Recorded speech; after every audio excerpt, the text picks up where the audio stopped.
తెలుగు ప్రశ్నలు నమస్తే. ఈరోజు మనతో పాటు అశోక్ కుమార్ గారు ఉన్నారు. అశోక్ కుమార్ గారు అంటే చాలా సీనియర్ మోస్ట్ కెమెరాకి సుపరిచితులు. ఆయన చాలామంది చాలా రకాలుగా డైరెక్ట్ టీవీలో కావచ్చు, సినిమాల్లో కావచ్చు, దాదాపు 40 సంవత్సరాల నుంచి ఆయన లైవ్లో అలా చూస్తూ ఉన్నాం.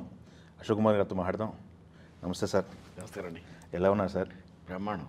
40 సంవత్సరాల వెండి తెర, బుల్లి తెర కెరియర్. ఒక్క స్టేజ్లో బుల్లితెర సూపర్ స్టార్ అన్నారు. అవును. స్టార్డమ్ చూశారు. అంటే మీరు చేయని క్యారెక్టర్ లేదనుకుంటా కదా, మైథలాజికల్ కానీ సోషల్ కానీ? ఉన్నాయండి, అన్ని ఉన్నాయి, చాలా ఉన్నాయి, చేసాం. గెటప్లు అంటే బిగినింగ్లో అంతా హీరోగా అయిపోయాం కదా, దానివల్ల ఏంటంటే కొన్ని చేయగలిగాం. మా మైథాలజీలో రకరకాలు చేసాం. బట్ టీవీకి కమర్షియల్ సీరియల్ చేశాను, టీవీలో ఫైట్స్ చేసాం, సాంగ్స్ చేసాం, అన్నీ చేసాం. సినిమాలో ఏవి చేశారు అన్నీ చేశాను. ఎన్ని సీరియల్స్ సార్ మనం టీవీ చేసింది సుమారుగా? టీవీలో దాదాపు నేను అప్పట్లో ఒక 30-40 సీరియల్స్ పైన చేసి ఉంటానండి. బాబోయ్. అంటే అప్పుడు వీక్లీ కదా, వీక్లీ అనేది తక్కువ ఉంటాయి. అవును, 30-40 సీరియల్స్ చేశాను. 40 సీరియల్స్ అంటే మామూలు విషయం. వీక్లీ అంటేనే ఇంకా కథ ప్రొలాంగ్ ఉంటుంది ఎక్కువ. వీక్లీ తక్కువ ఉంటుంది, అంటే నంబర్ ఆఫ్ ఎపిసోడ్స్ ఉంటాయి. సీరియల్ అంటే 30-40 చేశాను. 40 సీరియల్స్ అంటే ఇట్స్ బిగ్ కౌంట్. ఈరోజు డైలీ సీరియల్స్కి వచ్చేసింది మొత్తం. డైలీస్ నేను చేయలేదండి ఎక్కువ. నాకు తెలిసి ఒక 2-3 చేశాను అంతే. ప్రొడక్షన్ చేసింది సార్? ప్రొడక్షన్స్ నేను 6 సీరియల్స్ నా సొంత ప్రొడక్షన్స్ చేశాను. తర్వాత ఒక 2 సీరియల్స్ మన కిరణ్ మేమంతా కలిసి చేసాం. కొలాబరేషన్లో చేశారు. ఒకటేమో నేను కిరణ్ కలిసి చేసాం, ఒకటేమో నేను నలుగురం కలిసి చేసాం. అచ్యుత్ గారు, మీరు, నేను, కాదంబరి కిరణ్ గారు, నలుగురు కలిసి చేసాం. ఓకే. ఒకటి వెంచర్స్ ఏంటి సార్? ప్రొడక్షన్ నిర్మాతగా మీరు ప్రాఫిటబుల్ నిర్మాత లేకపోతే? నాకెప్పుడు నష్టం లేదండి. నష్టాలు యాక్చువల్ నష్టం అంటే మనం కలిసి చేసిన దానికి నష్టం వచ్చింది. ఓహ్, నేను సొంతంగా చేసిన దానికి దేనికి నష్టం లేదు. వేరే చేసుకున్నారా? ఎందుకు నష్టం వచ్చింది ఏంటనేది? Lot of reasons. Okay, super అండి. అయితే మనకి మీరు స్వతహాగా ఒక నటుడు అవ్వాలని చెప్పేసి ఒక ఇన్స్టిట్యూట్కి వెళ్ళి ట్రైనింగ్ తీసుకొని వచ్చిన నటుడు కాదు. ఎలా నటుడిగా అయ్యారు? మీ ప్రొఫెషన్ ఏంటి? Basic profession? అడ్వకేట్. నేను హైకోర్టు అడ్వకేట్గా ప్రాక్టీస్ చేశాను. చాలా పెద్ద ప్రాక్టీస్ వదిలేసాను. వదిలేసిన టైంలో మీ ఏజ్ అరౌండ్ 30.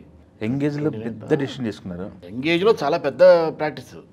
అసలు అడ్వకేట్గా అంత తక్కువ ఏజ్లో అంత ప్రాక్టీస్ ఎవరికి ఉండదు. It's a rare combination. అది హైకోర్టులో ఎక్స్క్లూజివ్ హైకోర్టు. నేను ఇంకెక్కడ చేయలేదు.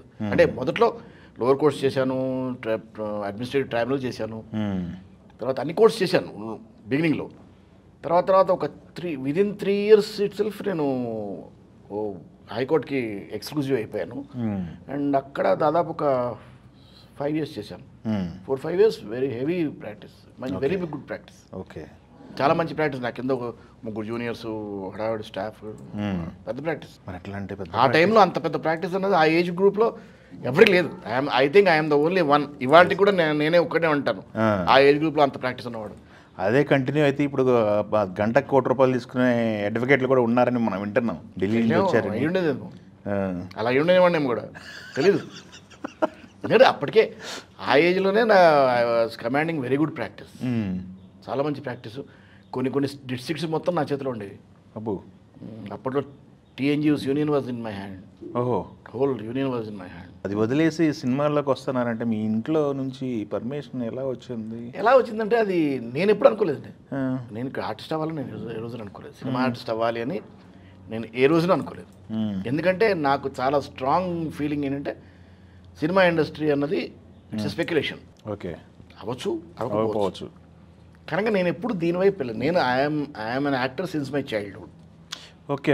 నేను థియేటర్ చేశాను, చాలా చేశాను. ఓకే. చిన్నప్పటి నుంచి థియేటర్ చేశాను యాజ్ చైల్డ్ ఆర్టిస్ట్. అంటే మీరు నటుడుగా అది 40 ఏళ్ళు కూడా కాదు, ఇంకా ఎక్కువే. చిన్నప్పటి నుంచి బాగుంది ఆర్టిస్ట్ అనుకోవచ్చు. చాలా చిన్నప్పటి నుంచి. ఓకే, స్కూల్లో జస్ట్ హై స్కూల్ అంతే, హై స్కూల్ కూడా రాలేదు నేను. వీళ్ళు 7th క్లాస్లో ఉన్నప్పటి నుంచి నేను ఐఎమ్ యాక్టర్. ఓకే, అక్కడ స్టార్ట్ చేశాను థియేటర్. ఆ తర్వాత మా గురుగారితో పాటు వాళ్ళ సమాజంలో స్టార్ట్ చేశాను. అక్కడి నుంచి నా సొంత సమాజం పెట్టుకుని నేను మళ్ళీ స్టార్ట్ చేశాను. అక్కడి నుంచి నేను, భరణి, సుందరం వీళ్ళంతా కలిసి కాంబినేషన్లో మళ్ళీ కంటిన్యూ చేసాం. అక్కడి నుంచి అలా వెళ్ళి దాదాపు 85 దాకా నాటకాలు చేస్తూనే ఉన్నాను. నేను థియేటర్ చేస్తున్నాను 85 దాకా. ఓకే. 85లో ఫస్ట్ సినిమా చేశాను సరదాగా. మ్మ్. ఫస్ట్ సినిమా సరదాగా చేశాను. ఫస్ట్ ఒక 2, 3, 4 సినిమాలు సరదాగా చేశాను. మ్మ్. అంటే ప్రాక్టీస్ చేసుకుంటూ సరదాగా చేశాను ఊరికే. వాళ్ళు పిలిస్తే వాళ్ళు పిలిచారా మిమ్మల్ని, లేకపోతే మీరు? మాగంటి రవీంద్రనాథ్ చౌదరి గారి ద్వారా వెళ్ళాను నేను. ఓకే. ఆయన నన్ను హీరోని చేద్దామని తీసుకెళ్లారు. ఆ. బట్ అదే టైం కుదరలేదు. నేను కూడా అంత కాన్సన్ట్రేట్ చేయలేదు అటువైపు, ఎందుకంటే నాకు పెద్ద ప్రాక్టీస్ ఉంది ఇక్కడ, మ్మ్, మ్మ్, నాకు టైం లేదు. ఓకే. అంత నేను కాన్సన్ట్రేట్ చేయలేదు. ఫస్ట్ సరదాగా స్టార్ట్ అయింది. సరదాగా స్టార్ట్ చేశాను. 3, 4 సినిమాలు అయిపోయిన తర్వాత 4వ సినిమాను 5వ సినిమాను నేను చేస్తున్న టైంలో నాకు తెనాలి రామకృష్ణ వచ్చింది ఆఫర్. సీరియల్ మామూలుగా అన్నిటి ద్వారా అన్ని ఒప్పుకున్నట్టుగానే ఒప్పుకున్నాను. అది కూడా అంత లాంగ్విటీ ఉంటుంది అనమాట, ఎవరు తెలియదు. అసలు లాంగ్విటీ ఉంటుందని కానీ దాని ద్వారా మనం పెద్ద సూపర్ స్టార్ అయిపోతామని కానీ తెలియదు కదా. మ్మ్. ఫస్ట్ ఎపిసోడ్ టెలికాస్ట్ అవ్వడంతో ఫస్ట్ ఎపిసోడ్కే స్టార్డం వచ్చేసింది. మ్మ్. ఇక అక్కడి నుంచి నేను అనుకుంటాను దాదాపు ఒక 14 సీరియల్స్ చేశాను టెలివిజన్ ఫస్ట్ బంచ్లోనే. ఓకే. 14 సీరియల్స్ అంటే యూ కెన్ ఇమాజిన్. రోజు ఉదయం 5:30కి బయలుదేరితే రాత్రి ఇంటికి 3:30కి వచ్చేవాడిని తెల్లవారుజామున. మ్మ్. అంతా చేసేవాళ్ళ సీరియల్? ఎవ్రీ డే అంటే అప్పుడు అంత టైము చేసేవాళ్ళం, మ్మ్. అన్ని రోజులు చేసేవాళ్ళం ఒక ఎపిసోడ్. ఓకే. తెనాలి రామకృష్ణ భోజరాజ్ కథలు నేను ఫస్ట్ నుంచి చేస్తున్న టైం లోపల we use to work minimum of 3 days ఒక ఎపిసోడ్. ఓకే. 3 days ఎపిసోడ్ ఇంత టైం చేసేవాళ్ళం. మ్మ్. మార్నింగ్ 9 నుంచి రాత్రి 2 గంటల వరకు చేసేవాళ్ళం. అలా చేస్తూ 3 రోజులు చేసేవాళ్ళం ఒక ఎపిసోడ్. ఇప్పుడు ఇవాళ రోజుకు 3 చేస్తున్నారు. సినిమా కెరీర్లో ఈ 40 సంవత్సరాల్లో మీ కళ్ళతో చాలా చూశారు, చాలా జ్ఞాపకాలు ఉంటాయి. వెండి తెరకు సంబంధించి ఎండి తెర వేల్పులు అని కొలిచిన వాళ్ళ అందరితోనూ మీరు చేశారు కదా. దాదాపు అందరితో చేశాం. కానీ కొంతమందికి ఇప్పుడు ఉన్న వాళ్ళకి కలిగిన అదృష్టం మీకు కలిగింది. అవును. నందమూరి తారక రామారావు గారు, బాలకృష్ణ గారు, హరికృష్ణ గారితో చేసినట్టు సీతాయిలో హరికృష్ణ గారు చేయలేదా? ఓకే. నాగేశ్వరరావు గారు, కృష్ణ గారు, కృష్ణరాజు గారు, ఎస్, శోభన్ బాబు గారు. నా ఫస్ట్ పిక్చర్ శోభన్ బాబు గారు. ఫస్ట్ సినిమానా? శోభన్ బాబు గారితో చేశాను. ఏం సినిమా సార్ ఇది? పున్నమి చంద్రుడు. 85 సరదాగా చేశాను కదా. నా ఫస్ట్ సినిమా పున్నమి చంద్రుడు. 85 జాయిన్. సరదాగా చేసిందే. ఫస్ట్ ఆయనతో చేశాను. అది అయిపోయిన చిరంజీవి గారితో చేశాను. అది అయిపోయిన కృష్ణ గారితో చేశాను. అదే కృష్ణరాజు గారితో చేశాను. కృష్ణరాజు గారి సినిమా చేస్తున్నప్పుడు నాకు ఇది తెనాలి రామకృష్ణ వచ్చింది. ఓకే. రాజేంద్ర ప్రసాద్తో చేశాను. ఫస్ట్ సరదాగా చేశానన్నారు కదా.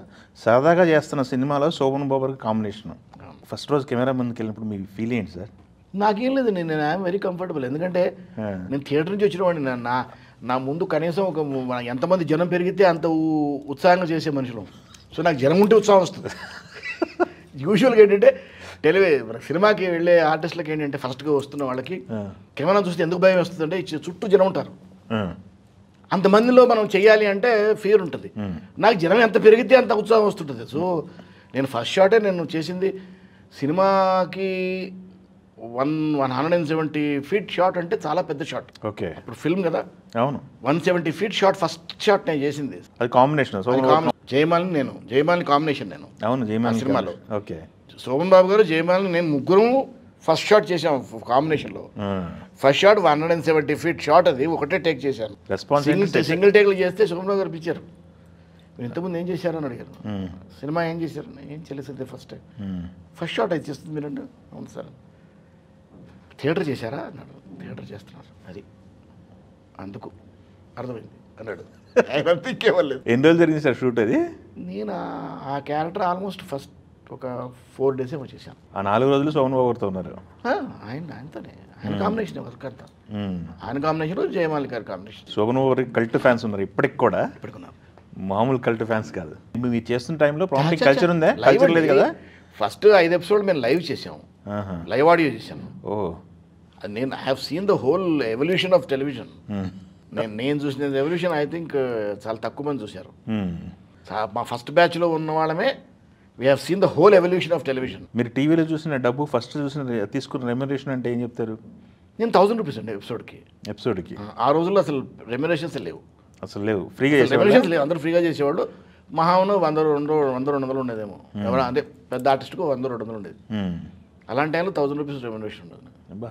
ఫస్ట్ రెమ్యునరేషన్ అగ్రిమెంట్ చేసిన 1000 rupees చేశాను. సినిమాల విషయానికి సీరియల్స్ ఇలా చేస్తూ మళ్ళీ సీరియల్స్ బ్రేక్ చేసి సినిమాలకు రావాలంటే బ్రేక్ కాదు. నేను సైమల్టేనియస్గా చేశాను. చెప్తే మీకు టీవీలో టెలివిజన్ మీకు ఇంకో విషయం చెప్పాలండి. అంటే టెలివిజన్ నాకు కొత్త కాదు.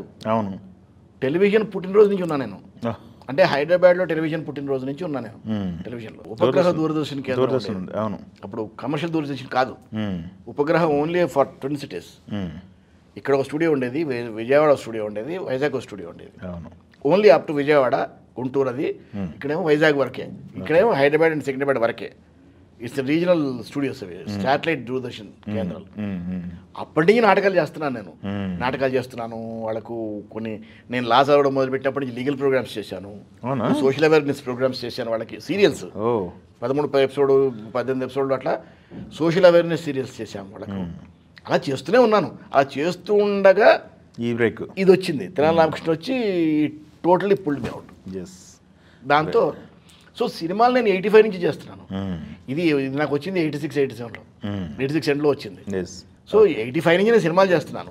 అండ్ కంటిన్యూస్గా నేను ఇవాళ వరకు, అంటే మొన్న నేను ఇప్పుడు ప్రస్తుతం టెలివిజన్ చేయట్లేదు, టెలివిజన్ నేను చేస్తున్నంత వరకు కూడా టెలివిజన్ చేస్తున్నాను, సినిమాలు ప్యారల్గా చేసుకుంటూ వెళ్తున్నాను నేను. ఓకే. సినిమాలు నేను సార్ 300 పైన 300 పైన. ఓ సూపర్. ఓకే. కృష్ణ గారితో చేశాను, కృష్ణ గారి డైరెక్షన్లో యాక్ట్ చేశాను. డైరెక్షన్లో తర్వాత ఆయన డైరెక్షన్లో చేశాను. తర్వాత ఓకే తర్వాత చేశాను, ఆయన డైరెక్షన్లో కూడా చేశాను. రామారావు గారు చేసింది ఆయన డైరెక్షన్ అక్కడే, ఆయనతో యాక్ట్ చేయడం కదా, ఆయన డైరెక్షన్ చేశాను. ఒకటే సినిమా కదా విశ్వామిత్ర. ఆయన డైరెక్షన్లో ఆయనతో పాటు యాక్ట్ చేస్తూ ఆయనకి డైరెక్ట్ 1-to-1 విలన్ చేశాను. అంటే ఎవరికి దక్కనే అదృష్టం, చాలా మంది. చాలా పెద్ద అదృష్టం అండి. అవునవునవును. చాలా పెద్ద అదృష్టం చేసుకోవటం. అదొకటి. ఆయన అసలు ఫస్ట్ షాట్ అయిపోగానే నన్ను ఎంత ఓన్ చేసేసుకున్నారంటే ఆయన, అంటే taken me to the heart. Own చేసేసుకున్నారు. ఆ ఓనింగ్ ఆయన ఉన్నంతకాలం ఉంది. ఓకే. అండ్ ఆయనతో నేను కలిసిన ప్రతి మీటింగ్ అనుకుంటాను, ఐ థింక్ నా లైఫ్లో సువర్ణాక్షర లిఖితం అది. ప్రతి మీటింగు ఒక ఏమంటారు, ఒక అనుభవం నాకు. ఆయనతో కలిసిన ప్రతి మీటింగ్ ఒక అనుభవమే నాకు. సువర్ణ అవకాశం మీ తలుపు ఎలా తట్టింది? అది తలుపు తట్టింది అంతే. అది తలుపు తట్టి వచ్చింది అంతే. పరిచయం లేదు కదా ఎంత అసలు. అదే ఫస్ట్ టైం ఆయన కలవడం నేను నా లైఫ్లో. ఆయన చూడడమే ఫస్ట్ టైం నేను. అసలు మీరు ఒక్కొక్క ఆయనతో కలిసిన మీటింగ్స్ వరకే 1 గంట చెప్పుకోవచ్చు. అవునా? అంత ఉంది.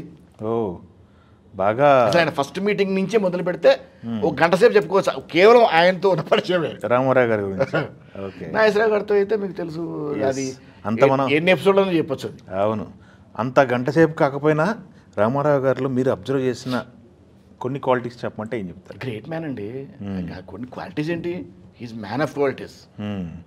1, 2 అని కొన్ని చెప్పలేము, కొన్ని ఇన్ని అని చెప్పలేము. Man of qualities. నటుడిగా, మనిషిగా, అసలు అన్ని విధాల. అలా నేను సీనియర్స్ చూశాను కదండి, సీనియర్ ఆర్టిస్టులు అంతా, నాగేశ్వరరావు గారు కానీ, రామారావు గారు కానీ, అసలు వాళ్ళు ఎందుకు పెద్దవాళ్ళు అయ్యారంటే అందుకే పెద్దవాళ్ళు అయ్యారు. ఎందుకు అంత పెరిగారంటే దే హ్యావ్ దట్ క్వాలిటీస్. అది ఉంది కనుకనే వచ్చి అంత వాళ్ళు అయ్యారు వాళ్ళు. బికాజ్ అందుకే వాళ్ళు పిల్లర్స్ అయ్యారు ఇండస్ట్రీకి. సెట్లో వాతావరణం ఎలా ఉంటుంది? ఆయన కూర్చుంటే గంభీరంగా. రామారావు గారి సెట్లో మీకు కూర్చుంటే ఇదేమంటారు, మనం కంటోన్ మెటీరియనే. అయ్యో సైలెన్స్, పిన్ డ్రాప్ సైలెన్స్. కోపడ్డ సందర్భాలు ఉన్నాయి ఆయన? నేను ఎప్పుడు దాని బయట ఆయన యాజ్ ఎ డైరెక్టర్ ఉన్నాయి, యాజ్ అన్ యాక్టర్ ఉండదు. As an actor very cool man. అంటే నేను ఆయన వేరే సినిమాలో నేను ఎప్పుడు చూడలేదు కనుక నాకు ఆయన కోపం నాకు తెలియదు ఆర్టిస్ట్గా. బట్ నేను యాక్ట్ చేసినంత వరకు నాతో పాటు ఆర్టిస్ట్గా చాలా కూల్గా ఉంటాడు. ఆయన మేకప్ వేసుకుని కెమెరా ముందుకు వస్తే చాలా కూల్గా ఉంటారు. Okay. But behind the camera director very ferocious. Very ferocious behind the camera. Very ferocious and very meticulous director అండి. బా అంత అంటే ఒక ఆర్టిస్ట్ అంత మెటిక్యులస్ డైరెక్టర్ అవ్వడం అనేది చాలా ఇట్స్ ఏ గ్రేట్ కాంబినేషన్. ఒక్క ఇన్సిడెంట్ చెప్పమంటే మచ్చుకి మీ జ్ఞాపకం ఒకటి బయటికి చెప్తున్నాను. నాకు ఫస్ట్ డే ఆయన తీసుకెళ్ళిన రోజున నన్ను ఆయనతో పాటు కార్వన్లో వెళ్ళాను. ఆయన Hyderabad CM at the time. ఆ టైంలో సీఎంగా ఉన్నారు. Okay okay okay. సో ఆయన కార్లో కూర్చొని స్టూడియోకి వెళ్ళాను నేను ఆయనతో పాటు. కాన్వేలో, ఫుల్ కాన్వేలో వెళ్ళిన తర్వాత అక్కడ ఆయన నాతో చెప్పి, అక్కడ వచ్చిన తర్వాత ఆయన అడిగారు, బ్రదర్ ఆ కార్లో వెళ్తూనే ఆయన చూశారు, ఏం చేస్తున్నారు ఏమిటి అని అడిగారు. ఇది తెనాలి రామకృష్ణ చేశాను సార్, ఇది చేశానంటే నేను ఆయన ఫస్ట్ టైం ఆయన కలుస్తున్నాను. నేను ఎలా మాట్లాడాలో తెలియదు, ఏం మాట్లాడాలో తెలియదు నాకు. ఎందుకంటే అసలు ఇండస్ట్రీలో నాకు ఈ టైపు నాకు మాటలే తెలియదు అసలు నాకు. ఎందుకంటే నేను డమాలను పైన చెప్పి ఊడిపడ్డాను ఇండస్ట్రీలోకి. సో ఇండస్ట్రీ నార్మ్స్ తెలియదు మనకు. ఓకే. సో ఇప్పుడు మన పెద్దవాళ్ళు నేర్పిన సంస్కారంతో మాట్లాడటమే తప్ప ఇండస్ట్రీస్లో ఎలా బిహేవ్ చేయాలో కూడా మనకు తెలియదు. బట్ సంస్కారం ఉంది కనుక అలా సాఫ్ట్గా వెళ్ళిపోతున్నాం. అంతే. సో ఆయనకు నేను ఎంబడి ఏదో ఆల్బమ్ అది తీసుకెళ్ళాను. ఏంటిది అన్నారు. ఏదో ఆల్బమ్ సార్ అన్నారు. ఇవ్వండి అన్నారు. చూస్తుంటే నా భోజరాజ్ కథలు, భట్టి ఇవన్నీ కనపడుతున్నాయి, గెటప్లు అన్నీ కనపడుతుంటే ఏంటిది ముందు ఫస్ట్ తెనాలి రామకృష్ణ వచ్చింది. ఏంటి మా బ్రదర్ వేసిన వేషం వేస్తారా మీరు? వెరీ గుడ్ నాగేశ్వరరావు గారు వెరీ గుడ్ అని పక్కన భట్టి ఇదేమిటి మీరు మాలాగా ఆల్రౌండర్ ఉన్నారేంటి అన్నాడు. ఈ లోపల సోషల్ గెటప్స్ అన్నీ చూసారు. అంటే 2-3 చూసేసి ఇచ్చాడు.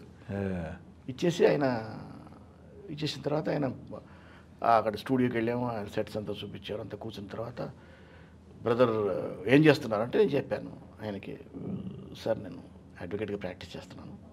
అప్పటికి వదలలేదా? అప్పటికి వదలలే. అప్పటికి లేదు వదిలేసా. చేసేవాడిని నేను. ఇప్పుడు దీంట్లో వచ్చినట్టు ప్రాక్టీస్ చేస్తూ వదిలేసి వచ్చేసారా మీరు, గ్రేట్ అన్నాడు అని అందరికి చెప్పారు. ఆయన బ్రదర్ ప్రాక్టీస్ వదిలేసి ఇక్కడికి వచ్చారు ఆయన కళ కోసం, ఏం వేషం ఇద్దాం ఆయనకి అంటే అందరు గోక్కుంటున్నారు. ఆయనకి చెప్పే అంత ధైర్యం ఎవరికి ఉండదు. ఊరికి అడిగారు ఆయన అందరినీ. అడిగితే అది అంటే అంటున్నారు అంటే ఇంద్రుడు వేద్దాం ఎలా ఉంటుంది అని అడిగారు ఆయన. అంటే ఎవరో అన్నారు అంటే హైటు మీకు హైటు ఆయన అన్నాడు. ఎవరు అంటే అతడు ఇంద్రుడు అంటే ఆయన విశ్వామిత్రుడికి 1-to-1 కదా. వీళ్ళు నెగిటివ్, స్ట్రేట్ నెగిటివ్. ఆయన ఏం హైట్ ఏమి కింద హైట్ చెప్పలేద్దాం, పైన పెద్ద కిరీటం పెడదాం, ఆయన వస్తారు హైట్ అన్నాడు ఆయన. సూపర్. అంటే ఆయన ఫిక్స్ అయిపోయాడు ఆల్రెడీ. నన్ను చూడగానే ఫిక్స్ అయిపోయారు ఆయన. అంటే అంటే ఇంకేం ఎవరు మాట్లాడడానికి ఏం లేదు కదా. అంతే కదా అనేసి అప్పుడు ఆయన పిలిచి నాకు అంటే ఎంత గొప్ప ఒక మనిషిలో గొప్పతనం ఎలా ఉంటుందంటే అండి, ఇండస్ట్రీలో వాళ్ళకి తెలిసిన ఒక ఏమంటాం మనం ఒక సంస్కారం, ఒక మనిషికి ఒక ఆర్టిస్ట్గా, ఒక డైరెక్టర్గా, ఒక ప్రొడ్యూసర్గా ఒక సంస్కారం వాళ్ళకి అంటే పెద్దవాళ్ళు లే చేసిన సంస్కారం వాళ్ళకి. వాళ్ళు ఎక్కడి నుంచో నేర్చుకుని ఉంటారు. అన్ని ఇండస్ట్రీ సంస్కారం ఎట్లా ఉంటుంది. అసలు నేను ఎవరినండి, అంతే వాట్ ఐ ఆయన ముందు కంపారిజన్లో మనం వీఆర్ ఫ్లైస్ ఇండస్ట్రీలో. నన్ను కూర్చోబెట్టుకుని స్క్రిప్ట్ తెప్పించి అన్ని సీన్స్ చదివినిపించారండి నాకు. అవునా? ఫుల్ టైప్డ్ స్క్రిప్ట్ అది. నా సీన్స్ అన్ని చదివినిపించారు అని. బ్రదర్ ఇందులో డైలాగ్ పరంగా మీకు తక్కువ సీన్స్ ఉంటాయి, కానీ సైలెంట్ సీన్స్ కూడా ఉన్నాయి ఇందులో. మిమ్మల్ని కరెక్ట్గా చూపించే బాధ్యత నాది, మమ్మల్ని నమ్మండి. నేను నమస్కారం పెట్టేశాను, మిమ్మల్ని నమ్మడం ఏంటి సార్, అసలు మీరు ఇవ్వడం, మీ పక్కన యాక్ట్ చేయడమే గొప్ప. నేను మీ సినిమాలు నాకు ఈ అవకాశం ఇస్తున్నాను, ఇవ్వడమే గొప్ప. అదేంటి సార్ మీరు అంత మాట అనొద్దు మీరు అంటే నవ్వేసి ఓకే అని భోంచేసి వెళ్ళండి అన్నారు. వెళ్తా అంటే నేను చెప్పాను సార్ నేను కొంచెం హోమ్ సిక్ సార్, పోయిన విషయాల్లో ఇంటికి వెళ్తాను అంటే మీరు హోమ్ సిక్ అయినా మాలాగా అన్నారు. నాకు అర్థం కాలేదు అని నేను నవ్వేసి ఊరుకున్నాను. అయిపోయిందండి. ఇది ఒక సంస్కారం అయితే ఇంకోటి చెప్తాను. నేను ఏ రోజున వాళ్ళ ప్రొడక్షన్ ఫోన్ చేయలేదండి. అవునా? ఆయన క్యారియర్ కోసం, నా క్యారియర్ కోసం మా ఇంటికి కారు వెళ్ళేది. ప్రతిరోజు 11 గంటలకు వచ్చి నాకు మేము వెళ్తున్నాను సార్ అని చెప్పేసి ఇంటికి వాళ్ళకి ఫోన్ చేసి ఇంటికి వెళ్ళేవాడు. ఆయనది నా క్యారేజ్ వచ్చేది. ప్లస్ డబ్బింగ్లో నేను నన్ను ఒక్కడిని పిలిచారండి. నేను ఒక్కడిని లేను ఇక్కడి నుంచి చెన్నైకి. ఒక 5 days ఉన్నాను ఆయనతో పాటు. ఓకే. ఆయనతో పాటు అలా పక్కన కూర్చొని డబ్బింగ్. ప్రతిరోజు ఆయన ఇంటి నుంచి నా క్యారియర్ వచ్చింది, బ్రేక్ఫాస్ట్ సహా. బ్రేక్ఫాస్ట్ ఇంటి నుంచి ఆయన క్యారియర్లో నేను, ఆయన, మోహన్ కృష్ణ అక్కడ ఆయనే ఉండేవాడు ప్యానల్ పైన. నేను పెద్ద ఆయన హాల్లో కూర్చునేవాళ్ళం, డబ్బింగ్ హాల్లో. మోహన్ కృష్ణ ప్యానల్ మీద ఉండేవాడు. మేము ముగ్గురం ఆయన కెరీర్ భోజనం చేసాం. బ్రేక్ఫాస్ట్ ఆయన దగ్గరుండి వడ్డించి భోజనం చేయించాం. నాకు నా అదృష్టం ఏంటంటే ఇద్దరు లెజెండ్స్ చేతుల నుంచి ఆయన వాళ్ళు వడ్డిస్తుంటే భోజనం చేశాను నేను. సూపర్. ఓకే. ఆనర్ అంతే. ఇట్స్ ఎలా ఉండే క్యారియర్ ఎలా ఉండేది? అంతేలేండి, ఒకరి కోసం రాదు కదా, నలుగురు కోసం ఉంటేనే కదా. అంటే మా ఆయన క్యారియర్లో ఎవరు ఉండరు ఆయనతో పాటు. ఆయనతో పాటు చాలా చాలా తక్కువ లిమిటెడ్గా ఉంటుంది. ఆయన వరకే వస్తుంది ఫుడ్, మరి ఆయన వరకే బాగా వస్తుంది. అదే బట్ బ్రేక్ఫాస్ట్ వరకు మా ముగ్గురికి కలిపి వచ్చేది భోజనం. బ్రేక్ఫాస్ట్ ఎవరన్నా పెద్ద ఆర్టిస్ట్ ఉంటే ఇప్పుడు వేలుబాబు అట్లా ఎవరన్నా వస్తే రమ్మనేవాడు ఆయన. ఆయన ఇన్వైట్ చేస్తే రావడమే. ఆయనతో పాటు వచ్చి కూర్చొని భోజనాలు చేయాలి లేవు. ఆయన ఎవరన్నా పిలవాలి అనుకుంటే ఆయన పిలిస్తే అప్పుడు వస్తారు. ఓకే. అలాగా 5 రోజులు ఆయన క్యారియరు ఆయన వడ్డిస్తుంటే పక్కన కూర్చుని తినే అదృష్టం. అంటే ఇట్స్ అన్ ఆనర్. కొన్ని ఆస్కార్ల కన్నా మించిన అవార్డ్స్ అవి. మంచి జ్ఞాపకాలు రామారావు గారితో. దాని తర్వాత సినిమా విశ్వామిత్ర తర్వాత కలిసిన సందర్భాలు ఉన్నాయా? చాలాసార్లు కలిశాను. అవునా? ఒక సినిమా చేసింది ఒకటే కదా? సినిమా ఒకటే చేశాను. Okay okay. అశోకకు ఆయన అసలు చెప్తున్నాను మీకు, కొన్ని ఆయన వాళ్ళు ఎందుకు పెద్దవాళ్ళు అయ్యారంటే చెప్తాను. అశోకకు పిలిచి నాకు సారీ చెప్పారు ఆయన. ఎందుకు చెప్పారు? నేను ఎందుకు సార్ మీరు సార్ నాకెందుకు సారీ చెప్తున్నారన్న. ఇది ఏమైంది సార్, నేనేమైనా తప్పు చేశానా అంటే చచ్చా బ్రదర్ ఇందులో అశోక చేస్తున్నాం మనం అంటే అవును సార్ తెలుసాను అంటే ఇందులో మీకేం వేషం ఇవ్వలేకపోతున్నాం మేము, మీరంటే మాకు చాలా ఇష్టం, మీకు వేయలేకపోతున్నాం. ఇందులో అందరూ 6 ఫీటర్స్, మీరేమో బ్రదర్ లాగా ఇంతే ఉంటారు, మీకేం క్యారెక్టర్లు ఇవ్వలేకపోతున్నాం మేము, ఐఎమ్ సారీ అన్నారు. అంటే సార్ మీరు సారీ చెప్పదు, అవకాశం అదృష్టం ఉంటే మళ్ళీ ఇంకో సినిమాలు చేస్తాను, అంతేగాని మీరేంటి సార్ నాకు సారీ చెప్పడం చేసి చాలా తప్పు సార్ అదంటే. లేదు బ్రదర్ మీరంటే మాకు ఇష్టం అందుకనే మేము ఫీల్ అయ్యి చెప్తున్నాం అన్నారు. అంటే వద్దు సార్ చాలా థ్యాంక్ యూ. ఆయన దగ్గరగా ఫీల్ అయ్యారు మిమ్మల్ని? అంతే. మీ అభిమానానికి చాలా కృతజ్ఞత సార్. ఏం పర్లేదు సార్, మీరు ఇవ్వకపోయినా పర్లేదు, నేను ఎప్పుడన్నా నాకు రావాలనుకుంటే వచ్చి కలుస్తాను. అయ్యో మీరు ఎప్పుడన్నా రావచ్చు అన్నారు. నేను ఏ రోజు ఆయన దగ్గర 1 నిమిషం కూడా వెయిట్ చేయలేదండి. నేను కలవాలనుకుంటే ఫోన్ చేసేవాడిని, ఆయన రమ్మంటే వెళ్ళిపోయాను, డైరెక్ట్గా వెళ్ళి కలిసేసి 10 నిమిషాలు కూర్చొని వచ్చేవాడు. ఆయనతో నాకు వేరే పని ఏమీ లేదు, ఆయనతో సరదా కలవడం కాఫీ తాగడం వచ్చేయడం తప్ప ఆయన నేను అడగలేదు, నాకేం చెప్పలేదు. అలాగే కలిసాం. ఓకే. వాళ్ళ ఫ్యామిలీతో ఉన్నప్పుడు కలిశాను, బయట పక్క పర్సనల్గా కలిశాను, ఎప్పుడు కలిసినా అంతే నా పని, కలిశాను వచ్చేసాను అంతే. ఓకే. ఆయన చనిపోయినప్పుడు వెళ్ళారా? నేను లేనండి. ఎక్కడ? మంచిర్యాల షూటింగ్లో ఉన్నాను నేను. అయ్యో. Okay okay. అదొక్కటే నేను మిస్ అయింది ఆయన.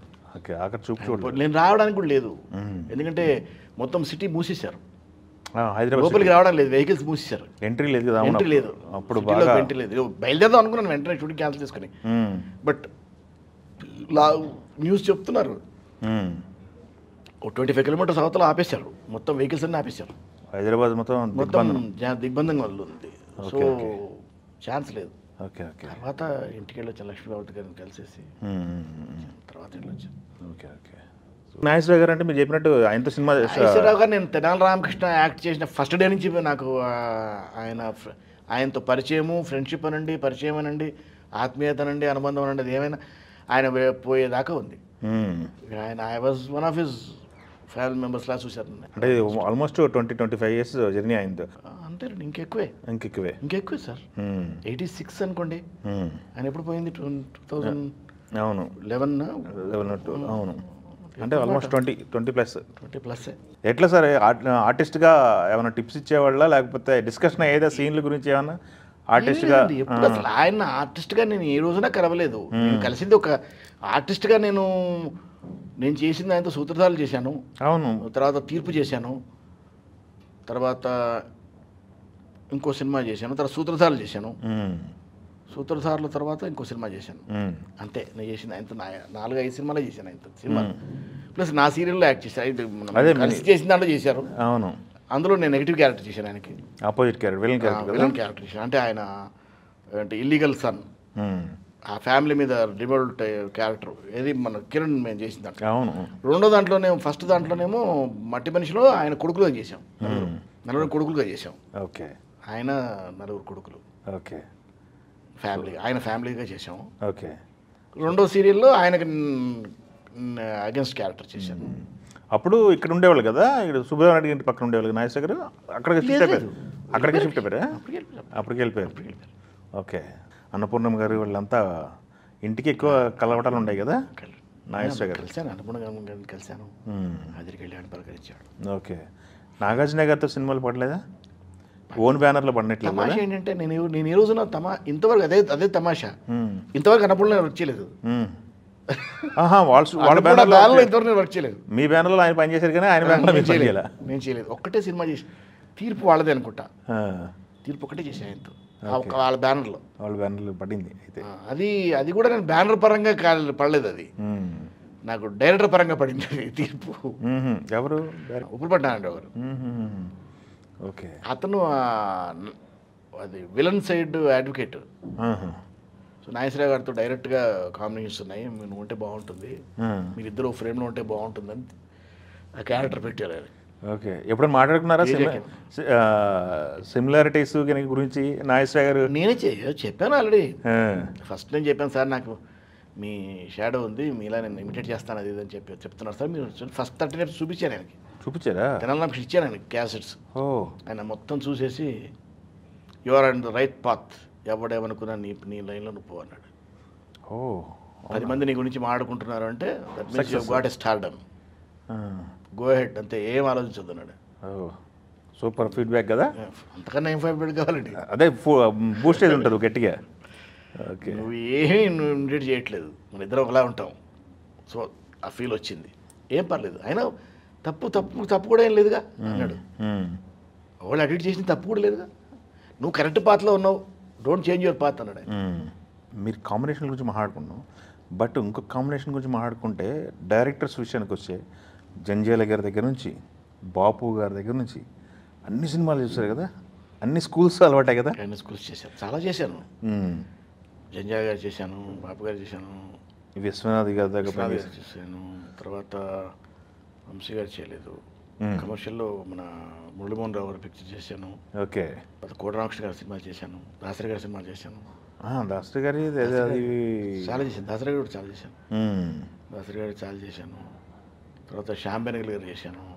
శ్యామ్ బెనగల్ గారు ఏం సినిమా సార్ అది? శ్యామ్ బెనగల్ది 2 సీరియల్స్ చేశాను, ఒక సినిమా చేశాను. వెల్డన్ అబ్బా అని ఆయన సొంత సినిమా. ఓకే. ఓకే. ప్లస్ ఆయన సొంత సీరియల్ చేశాను హిందీలో.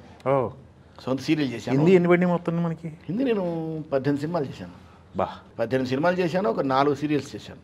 ఏం సార్ డిఫరెన్స్ ఇక్కడ హిందీ సినిమాలకి తెలుగు సినిమాలకి? ఏం లేదండి, ఒక లాంగ్వేజ్ సినిమానే అంతే, ఏదైనా సినిమానే. వెంకటేష్ బాబు గారితో వీళ్ళ సినిమాలు కొన్ని సినిమాలు పడ్డాయి మీకు, అవన్నీ చెన్నై నుంచేనా? లేదు, వెంకటేశ్వర ఇక్కడ చేశాను. సురేష్ ప్రొడక్షన్స్ వరుసగా చేశాను సినిమాలు అప్పట్లో. ఓకే. వెంకటేష్ బాబు సినిమాలు అన్నీ ఇక్కడ సురేష్ ప్రొడక్షన్లో ప్రతి సినిమా ఉండేవాడిని నేను ఆల్మోస్ట్. అదే ఎక్కువ సినిమాలు రిపీట్. నాయుడు గారు ఉన్నప్పుడు వాళ్ళకి ఆస్తాను. అవునా? అప్పటికి నాయుడు ఉన్నంతకాలం ఆస్తాను నేను. ఆ తర్వాత ఇంతవరకు చేయలేదు సురేష్ ప్రొడక్షన్స్. అవునా? నాయుడు గారు ఉన్నంత వరకు ఇక్కడ అహనా పెళ్ళి అంటే ఫస్ట్ పిక్చర్ జంజాల గారిది. అవును. అక్కడి నుంచి నాయుడు గారు ఉన్నంతకాలం చేశాను, చాలా వరకు చేశాను. దాదాపు 70% సినిమాలు చేశాను నేను. డైలీ వచ్చి కూర్చునే వాళ్ళు అంటే ఆయన నాయుడు గారు ప్రొడ్యూసర్ గారు గ్రేట్ పర్సన్స్ అండి. అదే చెప్తున్నాను, చాలా నాకు అదృష్టం ఏంటంటే స్టోరీలో కూడా ఇన్వాల్వ్మెంట్ ఉండేది, ఆన్ లొకేషన్ ఉండేవాళ్ళు, ఆన్ సెట్ ఉండేవాళ్ళు. ఆయన వర్క్ ఉంటే డైరెక్టర్ని డిస్టర్బ్ చేసేవారు కాదు ఆయన. బట్ ఆయన లొకేషన్లో 7 o'clock లొకేషన్లో ఉండేవాడు ఆయన. ప్రతిరోజు 7 to 9 లొకేషన్లో ఉండేవాడు. ఫస్ట్ షాట్ తీయించి వెళ్ళి ఫ్రెష్ అయ్యి వచ్చేవాడు ఆయన. ఆయన వాకింగ్కి వెళ్ళేసి లొకేషన్కి వచ్చేవాడు ఆయన డైరెక్ట్గా. Commitment. First technician first artist రాకముందు ఆయన కూర్చునేవాడు లొకేషన్లో. బహుశా నాకు తెలిసి ప్రొడక్షన్లో వచ్చేవాళ్ళేమో. మిగతా వాళ్ళంతా కూడా ఇంకా అలర్ట్ ఇంకా ఫ్రంట్ అక్కడ ముందుకు ఆయన క్రాస్ చేసేయాల్సింది ఎవరైనా, అక్కడ కూర్చునేవాడు ఆయన. మరి అందుకే ఆయన అంత డిసిప్లిన్ ప్రొడ్యూసర్ అయ్యాడు ఆయన, అన్ని సినిమాలు చేశాడు ఆయన. ఈ గోల్డెన్ ఎరా అంతా చూసారు సార్? ప్రజెంట్ 23-24 వరకు కూడా గోల్డెన్ ఎరా చివరంతా చూశానండి. ఎస్ చూశారు. ఇప్పుడు ప్రజెంట్ ఉన్న సిచ్యువేషన్లో కూడా సినిమాలు చేస్తున్నారు మీరు. డిఫరెన్స్ చెప్పమంటే ఏం చెప్తారు సార్? ప్రొడక్షన్ అప్పుడు ఒక ఫ్యామిలీలో ఉండేది, ఇప్పుడు స్కాటర్ అయిపోయింది. అప్పుడు జాయింట్ ఫ్యామిలీలో ఉండేది ఇండస్ట్రీ అంతా. అవును. ఇవాళ న్యూక్లియర్ ఫ్యామిలీ అయిపోయింది. సింపుల్, అంతకన్నా చెప్పడం లేదు. ఎవరు జాయింట్ ఫ్యామిలీస్ న్యూక్లియర్ ఫ్యామిలీస్ అయితే ఎట్లా అయిపోయింది, అలాగే ఇండస్ట్రీ కూడా.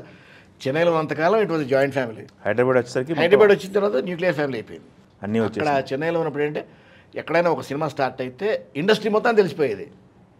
ఆఫీస్ ఎక్కడ, ఎవరు మనుషులు, ఏ ఆర్టిస్టులు, ఎవరు కాస్టింగ్ మొత్తం అంతా తెలిసిపోయింది. ఎవరిని కలవాలి, ఎవరిని కలవాలి అన్ని డైరెక్ట్గా. అండ్ అక్కడ ఏంటంటే ఎవరికి రిస్ట్రిక్షన్స్ లేవు ఇప్పట్లాగా. ఇప్పుడు ఇక్కడ ఎవరైనా కలవాలి అంటే చాలా కష్టం. అప్పుడు అసలు కష్టమే లేదు. మీకు కూడా కష్టమే, జస్ట్ కీప్ వాకింగ్. అంటే ఐ మీన్ మీ బోటోళ్ళు కూడా కష్టమేనా? ఎవరికైనా కష్టమే. అసలు తెలియదు ఫస్ట్ ఎక్కడ అన్నది, అసలు ఫస్ట్ ప్లేస్మెంట్ తెలియదు. మనం కలవాలైనా ఇవాళ ఎవరికి వాళ్ళు బిజీ. అంటే ఒకప్పుడు చాలా క్లోజ్గా ఉండే వాళ్ళని కూడా కలవడం కష్టం అవుతుంది. ఆ స్టేజ్కి వచ్చాం. ఎందుకని ఎక్కువ మన తెలుగు వాళ్ళు హిందీలో సినిమాలు చేయలేకపోయారు, మీరు చేశారు. ఓకే, చేయలేకపోయి వాళ్ళు చేయనివ్వరండి ఎవరిని, చాలా రేర్గా పిలుస్తారు. ఓకే. ఇప్పుడు మనం అనుకుంటాం కానండి మన పక్క లాంగ్వేజ్ వాళ్ళు ఎవ్వరు మన పిలవరు సార్, ఎవ్వరు పిలవరు. అది వన్స్ ఇన్ వే వస్తుందట ఛాన్స్ అంతే.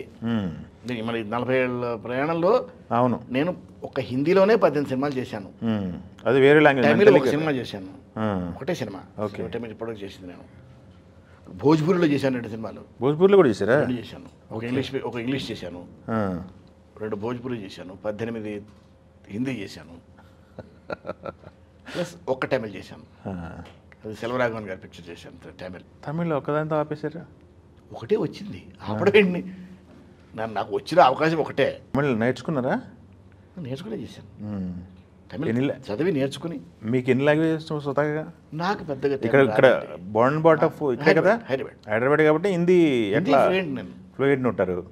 ఇంగ్లీష్, హిందీ, ఇంగ్లీష్, తెలుగు అవును ఫ్లూయెంట్. తమిళ్ అప్పుడప్పుడు అంటే అడపదల పనే తప్ప మిగతా భాషలన్నీ అడపదల పని నేర్చుకుని చేసుకోవడమే. అదేలేండి. మీరు వచ్చే టయానికి ఇండస్ట్రీ మొత్తం ఇక్కడికి వచ్చేసింది, సినిమా ఇండస్ట్రీకి? లేదు లేదు లేదు, నేను చెన్నైలో చేశాను. చెన్నైలో చేశాను. ఓ, సినిమా ఇండస్ట్రీ 93 ఎప్పుడు వచ్చింది ఇక్కడికి, 93 94 వచ్చింది. 85 నుంచి ఉన్నారు కదా. 85 నుంచి వస్తాను నేను. నా సినిమా కోసం అటు వెళ్ళి వచ్చేవాడిని, చెన్నైకి వెళ్ళి యాక్ట్ చేసి వచ్చేవాడిని, మళ్ళీ చెన్నైకి వెళ్ళి డబ్బింగ్ చెప్పేవాడిని. తర్వాత డబ్బింగ్ హైదరాబాద్కి షిఫ్ట్ అయింది. అవును, చెన్నైకి వెళ్ళి హైదరాబాద్ డబ్బింగ్ చెప్పి వచ్చేవాడిని, చెన్నైకి వెళ్ళి షూట్ చేసి వచ్చేవాడిని. వెంకటేష్ బాబు కొన్ని పిక్యులర్ క్యారెక్టర్ చేస్తారు, తెనాలి రామకృష్ణ దగ్గర నుంచి కానీ మీరు ఇందాక చాలా చెప్పిన క్యారెక్టర్స్ని. ఇట్లాంటి విషయాల్లో ఒక ఆహార్యం కానీ, గెటప్ కానీ, వాచకం కానీ ఇవి చాలా ఇంపార్టెంట్. వాటికి సంబంధించి ఏమైనా రిఫరెన్స్లు తీసుకునే వల్ల మీకు ఎలా అది మేనేజ్ చేయగలిగారు, ఎలా లైవ్లీగా ఉంచగలిగారు ఆ క్యారెక్టర్లు అనేది? డిక్షన్ అన్నది నిజంగా నాకు కూడా తెలియదండి. అది బహుశా నేను అనుకుంటాను ఎక్కడో పూర్వజన్మ వాసనలు ఉంటాయి. డిక్షన్ అన్నది నేను యాక్చువల్గా నిజం చెప్పాలి అంటే 10th వరకే నేను తెలుగు చదివాను. 10th వరకే చదివాను తెలుగు. నేను 10th తర్వాత నేను ఏ రోజున తెలుగు చదవలేదు. ఓకే. ఇంటర్మీడియట్ నుంచి నా అంతా హిందీ సెకండ్ లాంగ్వేజ్ అది. సో ఇంగ్లీషు, హిందీ తప్ప తెలుగు చదివిందే లేదు అసలు. అలాంటిది నేను ఫస్ట్ చేసిన సీరియల్ తెనాలి రామకృష్ణ. అదే కదా. And diction has come its own 100% pure Telugu పదాలు తప్ప ఏముండదు దాంట్లో తెనాలి రామకృష్ణ. లక్కీగా ఏంటంటే, అదృష్టం ఏంటంటే, డిక్షన్ అంటే అశోక్ కుమార్ పేరు చెప్తున్నారు అంటే వాళ్ళ అశోక్ కుమార్ అంటే డిక్షన్ స్ఫుటంగా పలుకుతాడు, ప్రతి అక్షరం పలుకుతాడు, ప్రతి స్పష్టంగా ఉంటుంది అంటున్నారు అంటే ఈవెన్ ఐ డోంట్ నో. అది కొన్ని పూర్వజన్మ వాసనలు ఉంటాయి, ఎక్కడో వచ్చింది అంతే దైవదత్తంగా. మేకప్ విషయంలో కూడా చాలా కేర్. మేకప్ విషయంలో ఐఎమ్ వెరీ పర్టికులర్ అండి. మొదటి నుంచి మా నాటకాల్లో మా గురువు గారు మేకప్ చేసేవాడు. ఆయన అక్కడ మేకప్ నేర్చుకున్నాను నేను. అవునా? మేకప్ నేర్చుకుని నేను సంస్థ పెట్టిన దగ్గర ఆయన్ని ఫాలో అవుతూ నేను కూడా నా నాటకాలకి నేనే చేసేవాడు మేకప్. అవునా? ఓ సూపర్. సరదా నేర్చుకోవడం ఇష్టంగా నేర్చుకున్నాను నేను. ఏ విద్యనా నేర్చుకుంటే తప్ప నేర్చుకున్నాను. ఆ తర్వాత నేను తెనాలి రామకృష్ణ, భోజరాజ కథలు వచ్చేప్పటికి కొన్ని వాటికి మన దగ్గర విగ్ భయపడేవాళ్ళు మేకప్ వాళ్ళు. అంటే అలవాట్లేదు మనకు నాటకాల నుంచి వచ్చిన వాళ్ళం కదా, మనకు విగ్ అలవాట్లేదు. సినిమా నుంచి వచ్చిన మేకప్ వాళ్ళకి విగ్ బాగా అలవాటు. ఇక్కడ వాళ్ళకి భయపడేవాళ్ళు విగ్ ముట్టుకోవాలంటే. అప్పుడు ఏం చేయాలి నాకు అర్థం కాలేదు, ఎందుకంటే ఇక్కడ వాళ్ళు డ్రెస్ చేసేవాళ్ళు లేరు, అందరూ చెన్నై నుంచి రావాల్సిందే. విగ్ రావాలంటే చెన్నై నుంచి రావాల్సిందే. చెన్నై నుంచి వస్తే వాష్ అవ్వాలంటే మళ్ళీ చెన్నైకి వెళ్ళాల్సిందే. ఎట్లా ప్రతిరోజు విగ్గు మనం వాష్ చేయకుండా పెట్టుకుంటే, డ్రెస్ చేయకుండా వాష్ చేయకుండా పెట్టుకుంటే అట్టగట్టిపోద్ది. అంటే ఏమంటాం మనం, జడలు పట్టినట్టు అయిపోద్ది. అదే ఒక క్యాప్లా తయారద్ది, అది హెయిర్లా ఉండదు. ఓకే. సో దాన్ని దువ్వాలి, రోజు డ్రెస్ చేయాలి దాన్ని. అందుకని నేను ఏం చేశానంటే బిగినింగ్ డేస్లో, ఎందుకంటే నేను విగ్సే పెట్టుకునేవాడిని. అవును. తెనాలి కానీ, భోజరాజ కథలు కానీ, వేరే కానీ, దానివల్ల మనకు కంటిన్యూస్గా విగ్స్ ఉండేవి. ఎవ్రీడే విగ్గే ఉండేది. విగ్గి పెట్టుకుంటే ఇరిటేట్ అవ్వదు సార్? 12 అవర్స్ అలవాటు అయిపోయింది అంతే. అది స్వెట్ వచ్చి కనుక ఉంటుంది. మరి ఎట్లా చేసేవాళ్ళు? ఎట్లా ఉండేవాళ్ళు సార్? అంటే ఆ రోజుల్లో రామారావు గారు చేసిన, ఎవరు చేసినా విగ్గి పెట్టుకున్నా, కిరీటం పెట్టుకున్నా ఉంటుందండి. చాలా ఇరిటేషన్ ఉంటుంది లోపల బాగా. ఇట్స్ కమిట్మెంట్ అంతే. ఏదో అంటే చూడండి, ఇష్టమైన పని కష్టం తెలియదు అంటారు ఇష్టమైన పని చేస్తున్నప్పుడు. అవునవును, అది విషయం. కాబట్టి నేను విగ్గు దూవడం నేర్చుకున్నాను. మీకు ఆ మేకప్ మీద ఉన్న ఇంట్రెస్ట్తో విగ్గులు దూవడం నేర్చుకున్నాను నేను రోజు రాగానే విగ్గులు దూకునేవాడిని పొద్దున్న లేచి ఓకే దూవడం నేర్చుకున్నా. పాడైంది విగ్గు, మళ్ళీ పంపించి ఇంకో విగ్గు తీయించుకొచ్చుకుందామని విగ్గు దూవడం నేర్చుకున్నాను. ఫస్ట్ పని రావాలి మనకి నేర్చేసుకొని ముందు విగ్గు మనం పెట్టే విగ్గు నీట్గా ఉండాలి కదా. అవును. నా గెటప్ మీద నాకున్న ఇంట్రెస్ట్తో విగ్గులు దూవడం నేర్చుకుని ప్రతిరోజు నా విగ్గునే దూకునేవాడిని. ముందు ఫస్ట్ స్టూడియోకి వెళ్ళగానే ఫస్ట్ కాఫీ తాగేసి నా విగ్గు దూకునేవాను. ఫస్ట్ విగ్గు దువ్వి నీట్గా దానికి ఆయిల్ పెట్టేసి నేను పెట్టేసుకుని విగ్గు రెడీగా పెట్టుకుని అప్పుడు మేకప్ కూర్చునేవాడిని. సూపర్ అండి, మామూలుగా డెడికేషన్ కాదు మీకు. ఆ రోజు నుంచి విగ్స్ నా విగ్స్ నేనే దూకునేవాడిని. నాకు పర్సనల్ మేకప్ మ్యాన్ వచ్చేదాకా నా విగ్గులు నేనే దూకునేవాడిని. నాటకాల దగ్గర నుంచి డ్రామా దగ్గర నుంచి ఆ స్టేజ్ నుంచి వచ్చామన్నారు. ఆ స్టేజ్లో చాలామంది ఫ్రెండ్స్, భరణి గారి పేర్లు చెప్పారు, చాలామంది ఫ్రెండ్స్. ఇప్పటికీ మీకు ఫ్రెండ్షిప్ కొనసాగుతుందా ఇండస్ట్రీలో? ఉన్నారు థియేటర్ ఫ్రెండ్స్ అట్లాగే ఉన్నారు, ఎవరు మారలేదు. ఓకే, సినిమా ఫ్రెండ్సే మారిపోయారు. సినిమా ఫ్రెండ్స్ కూడా మారలేదండి. కాకపోతే ఏంటంటే ఇప్పుడున్న పరిస్థితుల లోపల కలవడం కష్టం అవుతుంది. ఓకే, అంతే. అప్పుడు బిగినింగ్ డేస్లో హాయ్ హలో ఆయన వెళ్ళిపోయేవాళ్ళం. ఇప్పుడు ఆ వెళ్ళిపోయే అవకాశం లేదు ఇవాళ. ఓకే, దూరం పెరిగింది కొంచెం. బికాస్ ఆఫ్ దే షెడ్యూల్స్ అనుకోండి, because of the distances we have to travel to meet them అనుకోండి, whatever lot of reasons are the ఒకటని కాదు. అవును, ఎవరి తప్పు కాదు. అవును, ఇట్ జస్ట్ హ్యాపెండ్. ఓకే, అది ఎవరు తప్పు. ఇప్పటికీ ఫోన్లు మాట్లాడితే అదే ఆప్యాయత ఉంటాం, అదే ఉంటాం. కానీ కలవాలంటే మనకు తెలియని డిస్టెన్స్ ఒకటి వచ్చేసింది. అవును, ఎందుకు వచ్చింది అంటే తెలీదు, వాళ్ళకి తెలియదు, మనకు తెలియదు. కలవాలని లేదా ఉంది, కానీ కలవలేము. Why don't know. సరే, ఇప్పుడు ఉన్న టాలీవుడ్ 4 పిల్లర్స్ బాలకృష్ణ గారు, నాగార్జున గారు, వెంకటేష్ గారు, చిరంజీవి గారు, వీళ్ళతో రిలేషన్ ఎలా ఉంది సార్ మీరు? ఎందుకంటే అందరితో చేశారు. బాలబాబు గారితో పడిందిగా సినిమా? చేశాను. బాలబాబు గారు, చిరంజీవి గారు, నాగార్జున గారు, వెంకటేష్ గారు. నాగార్జున గారితో చేయలేదు, నాగార్జున గారితో పడలేదు. నాగార్జునతో పడలేదు. వెంకటేష్ బాబు చేశాను, బాలయ్యతో చేశాను. బాలయ్యబాబుతో కూడా ఒక్క సినిమానే చేసినట్టున్నాను. తర్వాత నేను చేయలేదు. అంటే ఆ విశ్వామిత్ర తర్వాత, అంటే విశ్వామిత్ర నాకు కాంబినేషన్ లేదు మీకు. బట్ బాలయ్యబాబుతో తర్వాత రిలేషన్ బాగుంది.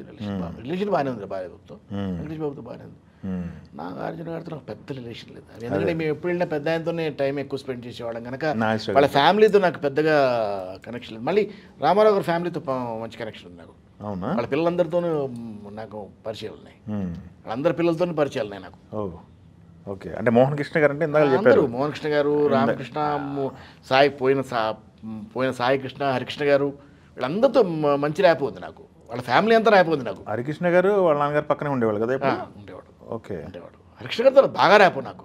అవునా?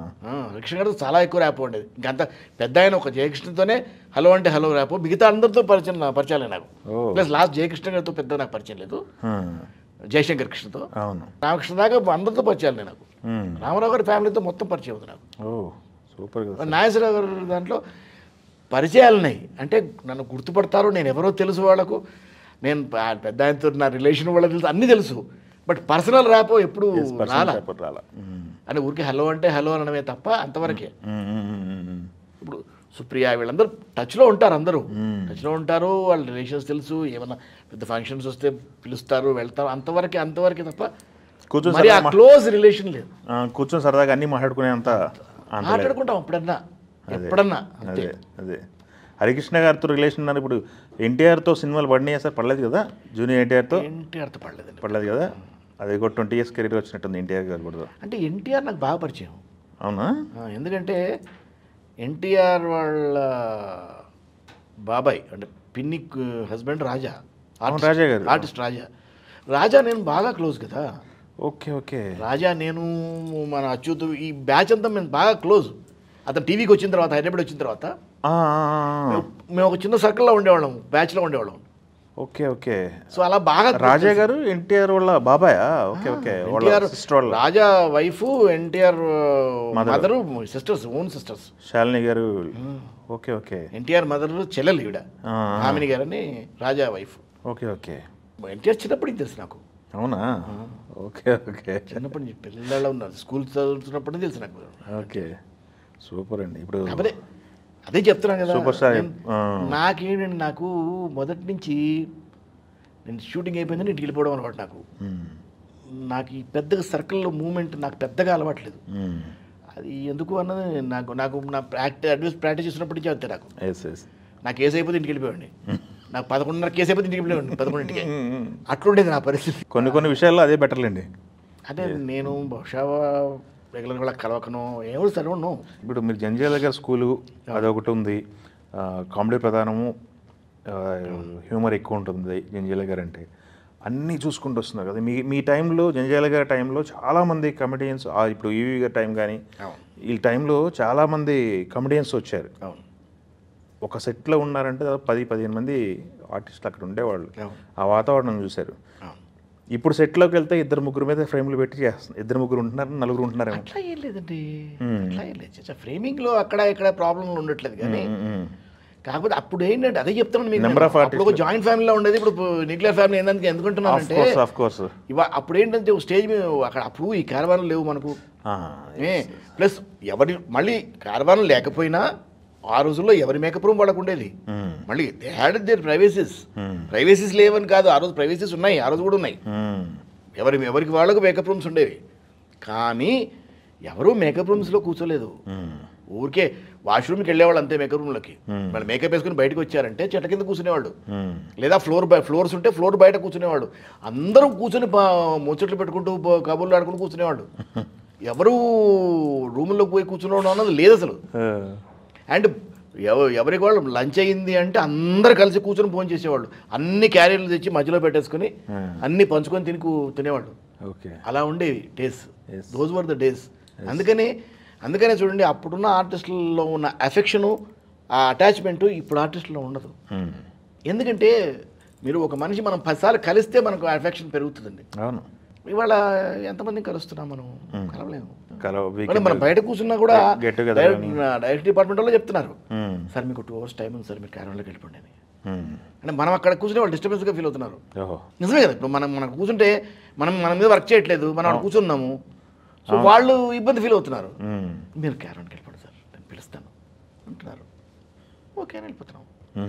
మాకెప్పుడు మొదటి నుంచి మాకెప్పుడు మేకప్ వేసుకుని బయటకు వచ్చేసానంటే రూమ్లోంచి కెమెరా పక్కనే కూర్చునేవాళ్ళం. అంటే అశోక్ గారు ఎక్కడ అంటే నాకు వినిపించే రేంజ్లోనే ఉండేవాళ్ళం. అవును. నేనే కాదు, పెద్ద పెద్ద హీరో దగ్గర, రామారావు గారి దగ్గర నుంచి మొదలు పెడితే లాస్ట్ ఆర్టిస్ట్, చిన్న ఆర్టిస్ట్ దాకా కెమెరాకు పిలిస్తే పలికే దూరంలోనే కూర్చునేవాళ్ళు అందరూ. దట్ వాజ్ ద హ్యాబిట్, అప్పట్లో అలవాటు. ఫ్లోర్ లోపల షూటింగ్ జరుగుతుంటే అందరూ ఫ్లోర్ బయటే కూర్చునేవాడు. ఇప్పుడు కలవాలనుకుంటే కలిసే ఫ్రెండ్స్ ఉన్నారా? వీకెండ్ ఉన్నారు, కలవాలనుకుంటే కలుస్తారు. వీకెండ్ కూర్చోవడం కొంచెం రెఫరెన్, నేను కొంచెం దూరంగానే ఉంటాను అందరు. అంతేనా? పార్టీ కల్చర్ ఏమీ లేదా మీకు? ఎప్పుడైనా రేర్ అండి, సరదాగా ఎప్పుడన్నా. రేర్. నేను రెగ్యులర్ పార్టీ మైండ్ కాదు నేను. రాజేంద్ర ప్రసాద్ గారితో చాలా సినిమాలు పడినట్టున్నాయి. రాజేంద్ర ప్రసాద్ చాలా సినిమాలు చేశాను, మంచి ర్యాప్ ఉంది. రాజేంద్ర ప్రసాద్, నరేష్ గారు. అవును, Naresh is very good friend of mine. Okay. Rajendra ప్రసాద్తో కూడా ఉంది, ఫ్రెండ్షిప్ ఉంది. ఇద్దరు. అవును, ఇద్దరు అప్పట్లో వాడితో జంజాల గారి ఇద్దరు పెద్ద మా సర్కిల్ బ్యాచ్ మేట్సే కదా అంతా. నరేష్తో హీరోగా చేశాను కదా నేను, ఇద్దరం కలిసి హీరోలు చేశాము. అవును, ఇరుగులు పొరుగులు ఇద్దరం హీరోలు. ప్రసాద్తో వన్ ఆఫ్ ద హీరోస్ చేశాను, జయమురా. మంచి సినిమా అది, చేశాము. చాలా మంచి సినిమా, చరిత్ర ఉంది కదా. అవును, చాలా మంచి సినిమా అది. చరిత్ర బాగుంది కదా కదా. అయితే ఈ లాంగ్ వీటి కెరీర్ రావడం అనేది చాలా అదృష్టం, చాలా మందికి లేదు ఇది. ఒక 5 సంవత్సరాలు 10 సంవత్సరాలు నాతో స్టార్ట్ చేసిన వాళ్ళు ఎవరు లేరండి. అవునా? నాతో స్టార్ట్ చేసిన వాళ్ళు ఎవరు లేరు. మొన్న మళ్ళీ ప్రదీప్ F2తో మళ్ళీ ప్రదీప్ గారు నాతో స్టార్ట్ చేసినప్పుడు సుబ్రాయ శర్మ ఒకడు కంటిన్యూ అవుతున్నాడు. సుబ్రాయ శర్మ ధర్మవరపు ఒక రేంజ్కి వెళ్ళిపోయాడు పాపం. తప్ప ఇవాళ ఇప్పుడు ఇంకా కంటిన్యూ అవుతున్నాడు నేను ఒక్కడనే. కంటిన్యూ రెగ్యులర్గా కంటిన్యూ అవుతుంది. అవును, మీరంతా కలిసి ఒక సందర్భంలో స్టేజ్ పర్ఫార్మెన్స్లు కొన్ని చేసినట్టున్నారు కదా? చాలా చేసాం. ఏవిఎస్ గారు కాదు, ఏవిఎస్ గారు కదా. అంటే నేను అసలు ఫస్ట్ ఓపెన్ చేసిందే మేమండి. ధర్మవరం సుబ్రహ్మణ్యం, నేను, ప్రదీప్, రాజా, వీళ్ళంతా బ్యాచ్ అచ్యుత్ అని కలిపి ఒక 14-15 మంది ఆ హీరో అండ్ ఫ్రంట్ లైన్ ఆర్టిస్టులు అందరం కలిసి మాకు 2000 కాదు 1992కి 91-92కి మాకు ఫస్ట్ బంచ్ ఆఫ్ టెలివిజన్ అయిపోయింది. అందరు ఖాళీ. మళ్ళీ ఇంకో టెలివిజన్ అప్రూవల్స్ వస్తే తప్ప మాకు వర్క్ లేదు. అవునా? నేను సినిమాలు చేస్తున్నాను ప్యారలల్గా కనుక నేను సినిమాలు చేస్తున్నాను. అవును. అదర్వైజ్ వర్క్ లేదు ఓ. ఎవరికి, అందరు ఖాళీగా ఉన్నారు. సినిమా చేస్తున్నవాడు రాజా ఒకటి చేసేవాడు అప్పుడు అడప సినిమాలు, అవును. నేను ధర్మవరపు, ఎప్పుడైనా శర్మ అప్పుడప్పుడు చేసేవాడు సుబ్రాజ్ శర్మ. నేను నలుగురం తప్ప ఇంతవరకు వర్క్ లేదు. అయ్యో. అందరు ఖాళీగా ఉన్నాము. అయ్యో. అప్పుడు ఏం చేయాలి అర్థం కాదు. ఇటు ఫంక్షన్స్కి వెళ్ళి వస్తుండేవాడు అటు ఇటు. అవును. ఒకసారి విజయనగరంలో అనుకుంటా ధర్మవర సుబ్రహ్మణ్యం ఏదో ఫంక్షన్ పిలిస్తే అందరూ వెళ్ళాం. సరదాగా అందరిని పిలిచారు వాళ్ళు. అప్పుడు ఈ డబ్బులు తీసుకుని వెళ్ళాలి అవేం లేవు కదండి. అవును. పిలిస్తే వెళ్ళిపోవడమే. గౌరవంగా పిలిచారు. గౌరవంగా పిలిచారు. చక్కగా ఫస్ట్ క్లాస్, అప్పుడు ఫస్ట్ క్లాసే కదా. అవును. ఫస్ట్ క్లాస్ టికెట్స్ ఇచ్చేవాళ్ళు. ఫస్ట్ క్లాస్ ఎక్కేవాళ్ళు వెళ్ళి చూసుకుని వచ్చేవాళ్ళు. మళ్ళీ ట్రైన్లో ఎక్కేసి వెళ్ళిపోయి దాదాపు ఒక 23 మంది వెళ్ళాము ఆ ఫంక్షన్కి. ఎగ్జిబిషన్ ఏదో మాకు బాగా గుర్తు. నాకు 28 మంది ఉన్నాం. 28 మంది 28 ఆర్టిస్టులు. అంటే దాదాపు టెలివిజన్ ఉన్న ఆర్టిస్ట్ అందరూ వెళ్ళాం. వెళ్తే దాదాపు అందులో 14 మంది ఫ్రంట్ లైనర్స్. వెళ్తే అక్కడ వెళ్తూ ధర్మవరం అన్నాడు, ఊరికే వెళ్ళి రావడం ఏం బాగుంటుంది, సరదాగా ఏమైనా చేద్దామా అని అడిగాడు. ఏం చేద్దాం ఎందుకంటే ఇక్కడి నుంచి ట్రైన్ కదా, ట్రైన్ ట్రావెల్ విజయనగరం దాకా ట్రావెల్ చేయాలి. 1 డే డే ట్రావెల్ చేస్తున్నాం. అది కూడా మార్నింగ్ ఎక్కి నైట్ దిగుతున్నాం. అక్కడ ఏదో మార్నింగ్ ట్రైన్ ఏదో వేశారు. చేస్తుంటే డే అంతా కూర్చున్నాం కదా, ఖాళీగా ఉన్నాం కదా. ఏం చేద్దాం అనుకుంటే అప్పుడు ప్రదీప్ అన్నాడు, అది కాదన్నా సుబన్ చేస్తుంది, అది ఇది ఉంది కదా, ఇది ఆనంద బ్రహ్మ ఉంది కదా అని జోక్స్ చేస్తున్నాడు కదా ఆయన, అవి మనం స్టేజ్కి ఎందుకు చేయకూడదు అన్నాడు. బాగుంటుంది కదా, నిజమే కదా అనుకున్నాం. అవును కదా అంటే అందరూ యునానిమస్గా అవును బాగుంటుంది అన్నారు. అంటే చేద్దామే, ఎన్ని చేద్దాం అన్నారు. ముందు అనుకుందాం అనుకొని ఇక్కడి నుంచి మేము విజయనగరం వెళ్ళే లోపు ఒక 36 జోక్స్ జాట్ అవుట్ చేసాం. చేసి ఆ రోజు నైట్ వెళ్ళి నెక్స్ట్ డే ఈవినింగ్ మాకు షో, మన ఆ రోజు ఫంక్షన్. మార్నింగ్ నుంచి ఈవినింగ్ దాకా అన్ని జోకులు ఇది నువ్వు ఈ క్యారెక్టర్ అని పంచుకొని రిహార్సల్ చేసాం రూమ్లో. డే అంతా వాళ్ళకి తెలియదు మేము ప్రోగ్రామ్ చేస్తున్నట్టు. 25 మంది ఫంక్షన్కి వస్తున్న వాడే తెలుసు, ఊరికే మాడతాం అనుకున్నారు అంతే. సాయంత్రం చెప్పాం వాళ్ళకి షో చేస్తున్నాం మీకు అని. వాళ్ళు అసలు చాలా అద్భుతం, వాడు ఎక్స్పెక్ట్ చేయలే. సరదా షో చేస్తున్నాం మేము, కామెడీ షో చేస్తున్నాం అంటే అప్పుడు మొదలెడితేనండి అంతవరకు పలసగా ఉన్నవారు జనము. అప్పుడు స్పీకర్స్ పెడితే మొత్తం వినిపిస్తుంది బయట. అవును. ఆ నవ్వులు ఇవన్నీ విని మేము 8కి స్టార్ట్ చేసాం షో. 12:30 అయిందండి షో అయ్యేసరికి. మొత్తం 36 జోక్స్ చేసాం. 36 జోక్స్కి 12:30 అయింది.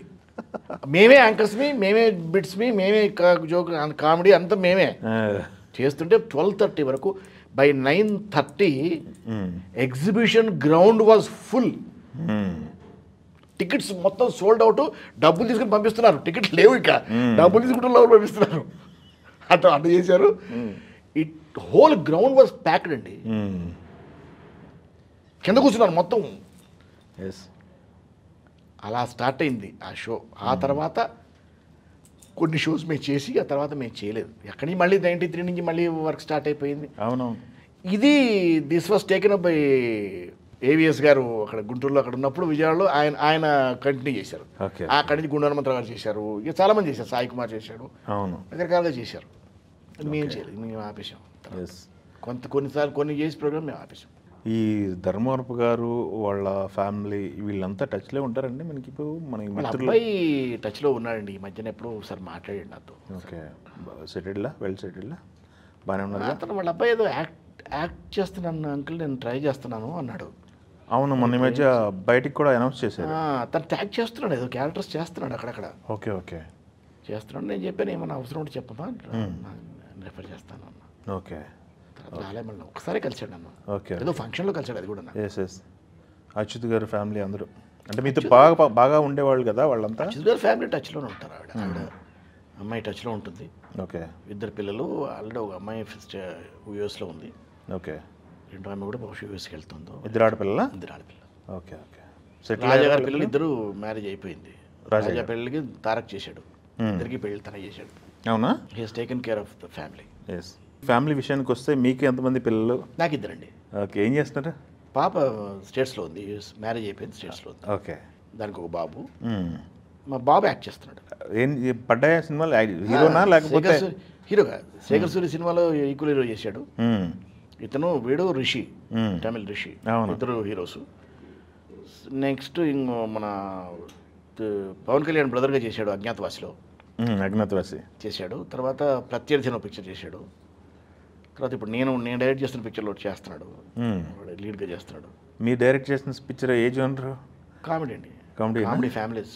ఇప్పుడు వస్తున్న సినిమాలు, ఎందుకంటే సినిమాలకి థియేటర్ జనాలు రావట్లేదు, చాలా చాలా చాలా వింటున్నాం. డ్రై నడుస్తుంది, అది చాలా వింటున్నాం. థియేటర్ మూసేయాలని ఇవి చాలా వింటున్నాం కదా. ఏమీ లేదు, నేనైతే ఆడియన్స్ని తప్పట్టనండి. ఎందుకంటే ఆడియన్స్ కనుక రాకపోతే కోర్టు ఎందుకు హిట్ అవుద్దండి, ఎందుకు హిట్ అవుద్దండి, కమిటీ కుర్రోళ్ళు ఎందుకు హిట్ అవుద్దండి, మ్యాడ్ ఎందుకు హిట్ అవుద్దండి? అవును, చిన్న సినిమాలు కదా ఇవన్నీ. అవును, ఇందులో హీరోలు ఎవరు చెప్పండి నాకు, ఎవరు స్టార్ హీరోస్ కాదుగా. అవును, మరి ఇవన్నీ ఎందుకు హిట్ అయ్యాయి? కంటెంట్ ఆడియన్స్ కాదండి. ఫస్ట్ మంచి సినిమా తీయాలి, సెకండ్ దాన్ని ప్రాపర్గా ప్రమోట్ చేయాలి. ఈ రెండిట్లో ఏది ప్రాబ్లం ఉన్నా సినిమా చూడరు. సినిమా బాగాలేకపోతే ఇవాళ నిర్మోహమాటంగా రెండో షోనే ఖాళీ అయిపోద్ది. అవును, ఇది వాస్తవం. ఏమండి, సినిమా ప్రమోట్ చేయకపోతే ఫస్ట్ షోకి ఎవరు జనం రారు. ఎందుకంటే జనాలకు తెలియాలిగా, అవును, సినిమా ఉన్నట్టు తెలియాలి కదా. అవును, వాళ్ళు రావాలి అంటే సినిమా ఉంది, నాది ఈ జానర్ సినిమా, ఇలా ఉంటుంది అలా ఉంటుంది చెప్పాలిగా మనం. ప్రమోషన్స్ అంటే ఈ మధ్య ఒక సినిమా దుమ్ముదులు బదులు పెట్టారు, ఒకటి ప్రమోషన్స్. సంక్రాంతికి వస్తున్నాం సినిమాకి చెప్తున్నా. అంటే ఒకటండి, అంటే ఇప్పుడు తప్పు ఎవరిది తప్పు అన్న దానికి కూడా దీంట్లో ఆన్సర్ ఉండదండి. ఎందుకంటే చిన్న సినిమాకి వచ్చేసరికి ఏమైపోతుందంటే producer by the time first copy వచ్చేసరికి డ్రైన్ అవుట్ అయిపోయి ఉంటాడు. అవును, అప్పుడే ప్రమోషన్కి పెట్టాలి డబ్బులు. మరి ప్రొడ్యూసర్ డ్రైన్ అవుట్ అయిపోయి ఉంటాడు, పెట్టాలి, రిలీజ్ అయితే చాలా బాబు చాలా అన్నట్టుకుంటాడు, బరువు తగ్గిపోద్ది అన్నట్టు. సో ఇబ్బంది అవుతుంది. దానికి డిస్ట్రిబ్యూటర్స్ ఎంతమంది ముందుకు వస్తారు? It's a business. ఇప్పుడు ఇక్కడ మనం ఏంటంటే ఒక ఎమోషనల్గా మాట్లాడడానికి లేదు. సినిమా డిస్ట్రిబ్యూటర్ రావట్లేదు, ఎట్లా వస్తారు, ఎందుకు వస్తారు? సినిమా మీది, డబ్బు మీది, ఇట్స్ డబ్బుతో వ్యవహారం ఇది.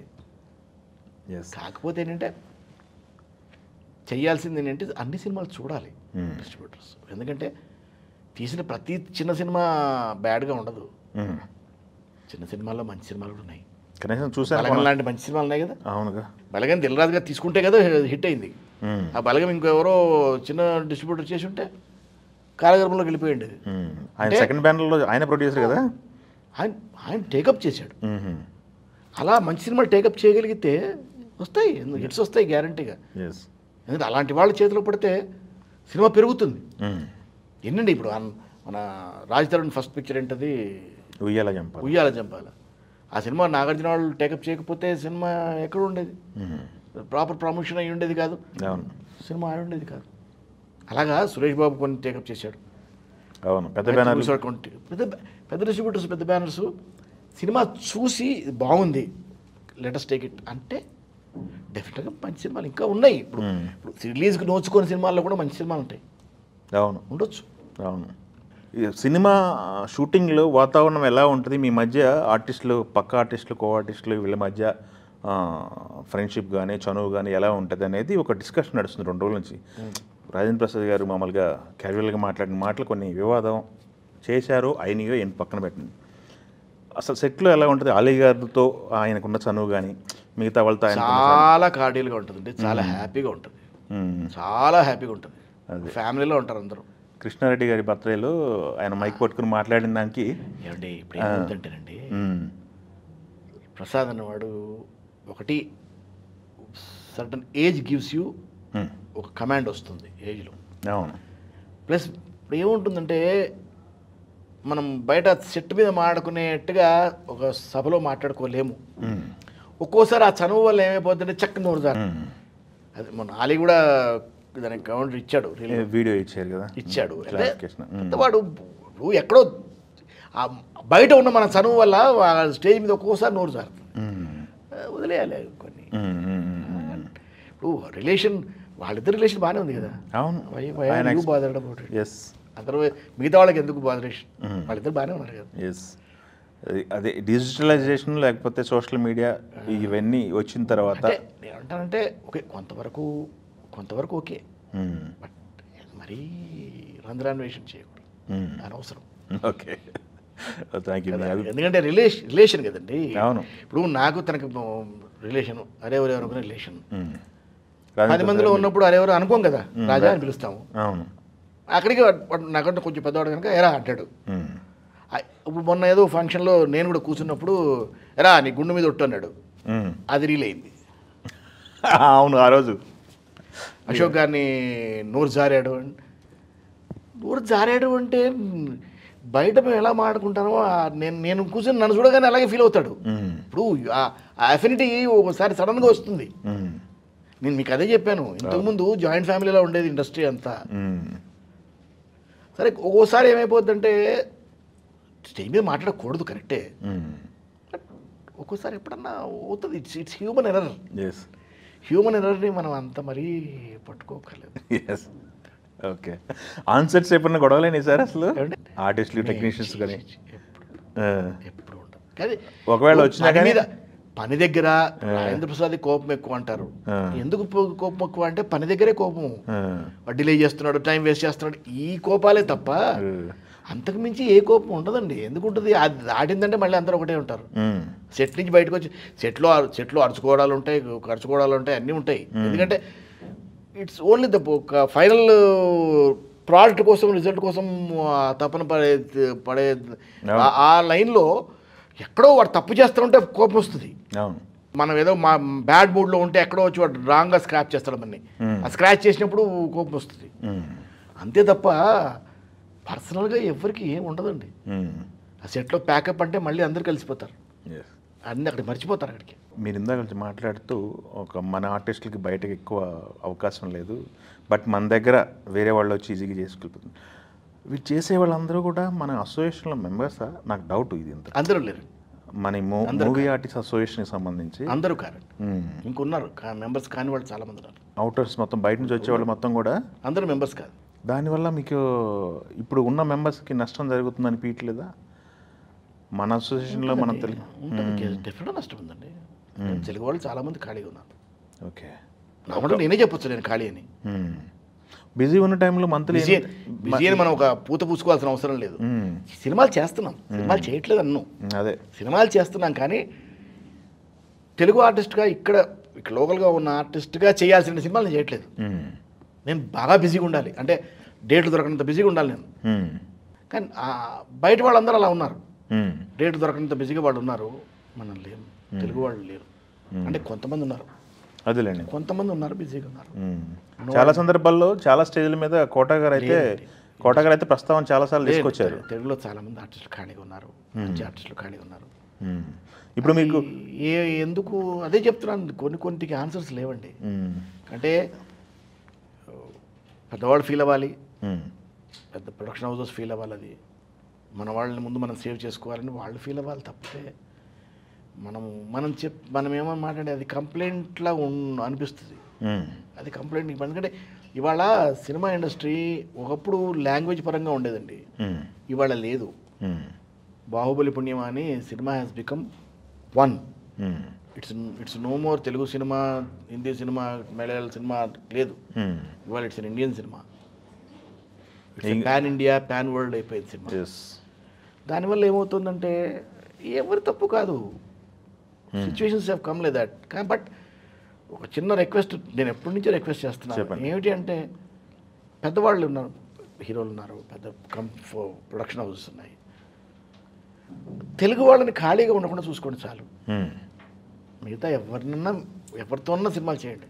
ఈ మధ్య తెలుగు వాళ్ళందరూ బిజీగా ఉండేట్టుంటే, ఎందుకంటే మన తెలుగు వాళ్ళకి బయటవాడు ఎవడండి వేషాలు. తమిళ్లో వేషాలు రావండి. తమిళ్లో చేయట్లేదా అంటే వాళ్ళు 100 సినిమాలు చేస్తే మనవాళ్ళు ఒకటి చేస్తారు. మనవాళ్ళు అది బిజీగా ఉన్న ఆర్టిస్ట్ ఎవడో ఒకటి చేస్తారు. మన వాళ్ళందరూ హిందీలో చేస్తున్నారు అక్కడ అంటే ఎవరు చేస్తున్నారండి? సునీల్ గారు చేస్తున్నారు, అజయ్ ఘోష్ చేస్తున్నాడు. అంటే ఇక్కడ బాగా బిజీగా ఉన్న వాళ్ళు బయట చేస్తున్నారు. మిగతా ఆర్టిస్టులు అందరూ ఇక్కడే బతకాలండి. ఎందుకని సరే ఇక్కడ లేకపోతే ఫుడ్ లేదు. అవును. సో ఒక చిన్న రిక్వెస్ట్ ఏంటంటే మన వాళ్ళని ముందు బిజీగా పెట్టండి. అవును. మీరు ఇంకెవరితో ఇప్పుడు పాన్ ఇండియా సినిమా లోపల మొత్తం మనీ మనము అనలేము, ఎందుకంటే ఇది కోట్లతో వ్యవహారం. అవును. అందులో ఇవాళ 100 కోట్లకి వెళ్ళింది, కోట్ల నుంచి 100 కోట్లకి వెళ్ళింది. అవును. So it's all after all it's a business, డబ్బుతో కూడుకునే వ్యవహారం కనుక but at the same time industry మనది, తెలుగు ఇండస్ట్రీ మనది కదా. అవునవును. మనది అనుకుని ఇక్కడ బతుకుతున్న వాళ్ళు కూడా ఫుడ్ తినాలి కదా. అవును. ఇక్కడ బతుకుతున్న వాళ్ళకి 5,000 నోట్లోకి వెళ్ళగలిగితే చాలు, అంతే. అంతకన్నా అక్కర్లా. అంటే కొంతమంది ఇండస్ట్రీలో 40 సంవత్సరాలు ఉన్నారు కాబట్టి ఇండస్ట్రీ అంతా ఒకటి ఫీల్ అవుతుంటుంది. ఏది ఇష్యూ వచ్చినా కానీ దాసరా గారు ఉంటే ఇలా ఉండేదా అనే మాట అయితే ఒకటి వస్తుంటుంది. ఉందండి. అంటే ఆయన బహుశా ఆయన కూడా అనుకుని ఉండడు. ఆయన అలా ఇండస్ట్రీ పెద్ద అయిపోయాడు. ఎందుకు అయిపోయాడంటే ఆయన అందరినీ అలా దగ్గర తీసుకున్నాడు. ఆయన మొత్తం ఇండస్ట్రీ నా ఫ్యామిలీ అని ఆయన దగ్గర తీసుకున్నాడు కాబట్టి ఆయన ఇండస్ట్రీ పెద్దడయ్యాడు. ఓకే. అయ్యాడు. చిన్న చిన్న చిన్న చిన్న తగువులు ఏమొచ్చినా ఎప్పుడైతే పెద్ద ఇంటికి పెద్ద అనేసరికి ఆటోమేటిక్గా పోయాక చెప్పుకుంటారు. అవును. అండ్ ఆయన మాట వింటారు. అందరూ ఆయన మాట విన్నారు, అందరూ ఆయనకి చెప్పుకున్నారు. కనుక అది వాళ్ళ నిజంగా లేదు, ఎవరు లేరు. అంటే అలా తీసుకున్న వాళ్ళు ఎవరున్నారు చెప్పండి నాకు. కొంతవరకు చిరంజీవి గారు అన్నారు. ఇప్పుడు ఆయన తర్వాత మరి అనుకోవాలి, చిరంజీవి గారు అనుకోవాలి, ఎందుకంటే ఆయనకన్నా పెద్దవాళ్ళు లేడు. బట్ ఏంటంటే ఆయనతో రీచ్ కష్టం కదా. ఎంతమంది రీచ్ అవ్వగలరు చెప్పండి ఆయన దగ్గరికి. ఓకే. దాసరి గారి దగ్గర అలా లేదు. దాసరి గారు అలా కూర్చుని ఉంటే డోర్ తీసుకెళ్ళిపోవడమే లోపలికి. దట్ వాజ్ హిజ్, అంటే ఆయన దర్బార్ అయింది, ఓపెన్ దర్బార్ అది. ఏం లేదు, డోర్ తీసుకొచ్చేయడమే, డోర్లోకి వచ్చేయడమే డైరెక్ట్గా. ఆయన సీట్ మీద కూర్చుంటారు, ఇక్కడ కూర్చునే వాళ్ళు చుట్టూ కూర్చుని ఉంటారు, ఎవరంటే వాళ్ళు వచ్చేస్తుండే లోపలికి. గేట్కి ఎదురుకునే లాన్లో ఉంటుంది చైర్, ఆయన చైర్ లాన్లో ఉంటుంది. చైర్లు బయట లోపల రూమ్లో కూర్చున్నారు, డోర్ ఎప్పుడు ఓపెన్ ఉండేది. Anybody can come inside, anybody can speak to him. ఏ టైంలోనూ నువ్వు వచ్చేయచ్చు. రాత్రి 8ంటికి వెళ్ళిపోయి, ఈ ఎమర్జెన్సీ ఉంటే 8ంటికి వెళ్ళిపోయినా నువ్వు మీతో కూర్చొని మాట్లాడేవాడు ఆయన. ల్యాండ్ లైన్ దగ్గర ఎప్పుడు ఒకళ్ళు ఉండేవాళ్ళు బయట. చూశారు కదా. అవును. ఆయనది దర్బార్ అయింది, ఓపెన్ దర్బార్ అది. సో అందుకని ఏంటంటే చనువు ఎక్కువ ఉండేది ఆయనతో. దాసరి గారు ఆయనతో చనువు ఎక్కువ ఉండేది. ఓకే. అదే మీరు బాబాయ్ ఆయన వెళ్ళిపోయేవాళ్ళు, కొందరు మా ఆయన వెళ్ళిపోయేవాళ్ళు, కొందరు సార్ గురుగారు అని వెళ్ళిపోయేవాళ్ళు. సో ఆ చనువు ఉండేది ఆయనకి. ఆయన అందరితో ఇంటరాక్షన్ చాలా ఎక్కువ ఉండేది ఆయనకు. అంటే ఇప్పుడు మిస్ ఎందుకు అవుతున్నా అంటే అంత ఇంటరాక్ట్ అయ్యేవాడు వాళ్ళు ఎవరు లేరు. బాగా చెప్పుకోవాలంటే ఎవరికి చెప్పుకోవాలి అంటే లేరు ఎవరు. ఓకే. వాకిన్ ఎవరి దగ్గరికి వెళ్తాం, ఎవరి దగ్గరికి లేదు. 40 సంవత్సరాల కెరీర్లో ఏం సంపాదించారు అంటే ఏం చెప్తారు సార్? పేరు సంపాదించాను, స్టేజ్ సంపాదించాను సార్. మంచి పేరు సంపాదించాను. అంటే పాపులారిటీగా కూడా పేరు సంపాదించాను, నాన్ కాంట్రవర్షియల్ కూడా పేరు సంపాదించుకున్నాను. మంచివాడు, తన పంతం చేసుకెళ్ళిపోతాడన్న పేరు సంపాదించుకున్నాను. ఓకే. అఫ్కోర్స్ కెరీర్ పరంగా అద్భుతమైన క్యారెక్టర్స్ చేశాను, పెద్ద వాళ్ళ దగ్గర వర్క్ చేశాను. అవును. పెద్ద వాళ్ళతో మెమరీస్ చాలా చేశాను. Okay. So I think I have achieved lot, చాలా అచీవ్ చేశాను. నా స్టేట్ అవార్డ్స్ తీసుకున్నాను. నంది అవార్డులో ఎన్ని వచ్చినాయి సార్? నందిలో ఎన్ని పెట్టుకున్నారు? 12 ఉన్నాయండి. సూపర్ కదా. ఓకే. ఇక నంది అవార్డులు అంటే కోర్స్ ఇప్పుడు ఆంధ్ర గవర్నమెంట్ ఏమైనా ఇస్తే నంది అవార్డులు ఇవ్వాలి. ఇంకా నంది వస్తుంది, వస్తాయి, మళ్ళీ వస్తాయి. ఇక్కడ స్టార్ట్ చేశారు, గద్దర్ అవార్డులు స్టార్ట్ చేశారు కదా మళ్ళీ. అక్కడ కూడా వస్తాయి. ఓకే. మళ్ళీ బాబు గారు వచ్చారు కదా, వస్తాయి మళ్ళీ. ఓకే. అంటే ఇంతకుముందు గవర్నమెంట్స్కి సరే ఎవరి ప్రయారిటీస్ వాళ్ళకు ఉన్నాయి. అంటే బాబు గారు మొదటి నుంచి బాబు గారు సినిమా ఇండస్ట్రీకి అవార్డ్స్కి వాటికి చాలా ఫేవరబుల్ కనుక డెఫినెట్గా మళ్ళీ అక్కడ ఉన్నారు కనుక మళ్ళీ స్టార్ట్ అయ్యే అవకాశం ఉందంట. ఓకే, సూపర్ అండి. అయితే ఇందాక మిమ్మల్ని అడిగింది ఏం సంపాదించారు నా దగ్గర, ఆస్తులు ఏం సంపాదించారు అంటే ఆస్తులు ఏమైనా సంపాదించారు సార్. సినిమా వాళ్ళు ఐఎమ్ కంఫర్టబుల్ అంతవరకు సినిమా వాళ్ళు అంటే తీసుకెళ్ళిపోయి రియల్ ఎస్టేట్లో పెట్టేస్తారు, కోట్లు రియల్ ఎస్టేట్ అంత సంపాదించలేదండి. బట్ ఐఎమ్ హ్యాపీ, నా వరకు నేను హ్యాపీగా ఉన్నాను. ఓకే. ఇప్పుడు సినిమా మీరు డైరెక్షన్ చేస్తున్నారు, మీరు ప్రొడ్యూసర్ ఎవరు? మీరేనా? ఎంత పడుతున్నారు? One of the partner. ఇంకో పార్ట్నర్ నాకు. ఓకే. 50-50 పార్ట్నర్స్. సినిమా ప్రొడ్యూస్ చేస్తానన్నారు అని ప్రస్తావన వచ్చింది కాబట్టి అడుగుతున్నాను, బాగా సెట్ అడుగుతున్నా. అంటే ప్రొడక్షన్ అందు నాకు అదే చెప్తున్నాను నేను. నా ప్రొడక్షన్ 93 నుంచి ఉందండి. అవును. అప్పుడు ప్రొడక్షన్ అంటే ఫస్ట్ సీరియల్ చేసినప్పుడు నాదే డబ్బులు లేవు కదా, అందరికి ఒకరిద్దరు కలుసుకొని చేసుకున్నాం. ఎంత పెట్టేవాళ్ళు సార్ సీరియల్ కంటే? ₹1 కోటి అంటే అప్పట్లో ₹1 అవ్వలేదండి. అప్పుడు ఎక్కడైందండి, అప్పుడు ఎంత 3-4 లక్షలు పెడితే సీరియల్ అయిపోయింది. 3-4 లక్షలు స్పాన్సర్స్ ఇచ్చుకుంటే అప్పుడప్పుడు వస్తుండేవి. 3-4 లాక్స్లో సినిమా అయిపోయింది. 5 lakhs మ్యాక్స్. ఓకే. ఇప్పుడు సీరియల్ ప్రొడక్షన్ ఎలా ఉంది సార్ మీ అబ్జర్వేషన్? కోట్లు పెట్టాలండి. ఇప్పుడు చాలా రిస్కీగా ఉందండి, సీరియల్ ప్రొడక్షనా? చాలా రిస్కీగా ఉంది. ఓకే. బిల్లు అప్రూవ్ అయ్యి బిల్లులు అవన్నీ పక్కన పడేస్తే అంటే ఏ రీజన్స్ రిస్కీ అన్నది చెప్పలేము, బట్ ఇట్స్ రిస్కీ పొజిషన్. అంటే it's not very comfortable what I felt. ఎందుకంటే నేను ఇప్పుడు ఇండస్ట్రీకి చాలా దూరంగా ఉన్నాను, టెలివిజన్లో ఈ మధ్యకాలంలో చాలా దూరంగా ఉన్నాను నేను. సో ఇంకా కాంప్లికేట్ అయి ఉంటుంది అనుకుంటున్నాను నేను. ఓకే. నేను వదిలేసేపటికి, నేను దూరం జరిగేప్పటికే కాంప్లికేటెడ్గా ఉంది, ఇప్పుడు ఇంకా కాంప్లికేట్ అయి ఉంటుందేమో అనుకుంటున్నాను. ఓకే. ఎందుకంటే ఎక్కువ చర్నింగ్ ఎక్కువైపోయింది కదండి, వర్క్ లోడ్ ఎక్కువైపోతుంది. ఎప్పుడైతే లోడ్ ఎక్కువైపోతుందో, డిమాండ్ నుండి లోడ్ ఎక్కువైతే ఆటోమేటిక్గా టెన్షన్స్ వచ్చేస్తుంటాయి, కాంప్లికేషన్స్ వచ్చేస్తుంటాయి. ఓకే. అయితే సార్ ఇంకొకటి, మనకి మీరు ఇండస్ట్రీకి వచ్చి 40 సంవత్సరాలు అవుతుందన్నారు, ఇంకా కెరీర్ నడుస్తుంది, ఇలా ఈ రూపంతో కూర్చున్నారు, ఎలా ఉన్నారో అలానే ఉన్నారు. ఏంటి ఈ లైఫ్ స్టైల్ ఎలా మెయింటైన్ చేస్తున్నారు? మీ గ్లామర్ రహస్యం ఏంటి, గ్రామర్ రహస్యం ఏంటి? ఏమీ లేదండి, I don't take anything on to my heart. Success failure ఏది పైకి తీసుకోను. సక్సెస్ వస్తే గుడ్ అనుకుంటాను, ఫెయిల్యూర్ వచ్చింది వెరీ గుడ్ అనుకుంటాను, అంతే. ఖాళీగా ఉన్నాము, వర్క్ వచ్చింది. ఎంత sir? 60 plus 62, 63? Okay. Of course age చెప్పేస్తున్నారండి అందరూ బయటికి, ఇప్పుడు నో ప్రాబ్లం అది. ఓకే. హ్యాపీగా ఈ ఫిట్నెస్ ఎలా మెయింటైన్ చేస్తున్నారు అనేది, రూపం కాపాడుకోవాలి కదా, ఆర్టిస్ట్ అనేవాడు రూపం కాపాడుకోవాలి కదా. నా మొదటి నుంచి ఆమె ఫిట్నెస్ ఫ్రీక్ అండి, అంటే చిన్నప్పటి నుంచి. ఓకే. నేను జిమ్కి వెళ్ళడం 15 ఏట మొదలెట్టాను. అవునా? So I'm fitness freak right from the childhood. చిన్నప్పటి నుంచే నాకు ఆ ఫిట్నెస్ అన్నది. ఇప్పటికీ ఇప్పటికీ వెళ్తాను జిమ్కి. తిండి కంట్రోల్ ఎలా మరి? లిమిట్గా తింటానండి, నేను మామూలుగా తినడం కూడా లిమిట్. అని ఒకప్పుడు కొంతకాలం కొంచెం ఎక్కువ తినేవాడిని, ఎప్పుడైతే ఇండస్ట్రీకి వచ్చిన తర్వాత నుంచి తగ్గించారా? మనకు అంటే ఒక హీరో అయినప్పటి నుంచి ఒక ఫిట్నెస్ ఉండాలి కదా. అవును. సో అది మొదటి నుంచి మెయింటైన్ చేసుకుంటూ వస్తున్నా, అది అలాగే కంటిన్యూ అవుతుంది. ఓకే. దీంట్లో వేరియేషన్లు ఉంటాయా, వెజ్ నాన్ వెజ్లు లేకపోతే అవి? నేను నాన్ వెజ్ ఎక్కువ తినండి, I take non vegetarian, but ఇంట్లో మేము నాన్ వెజిటేరియన్స్ కాదు, we're vegetarians, but I take non vegetarian, but rarely.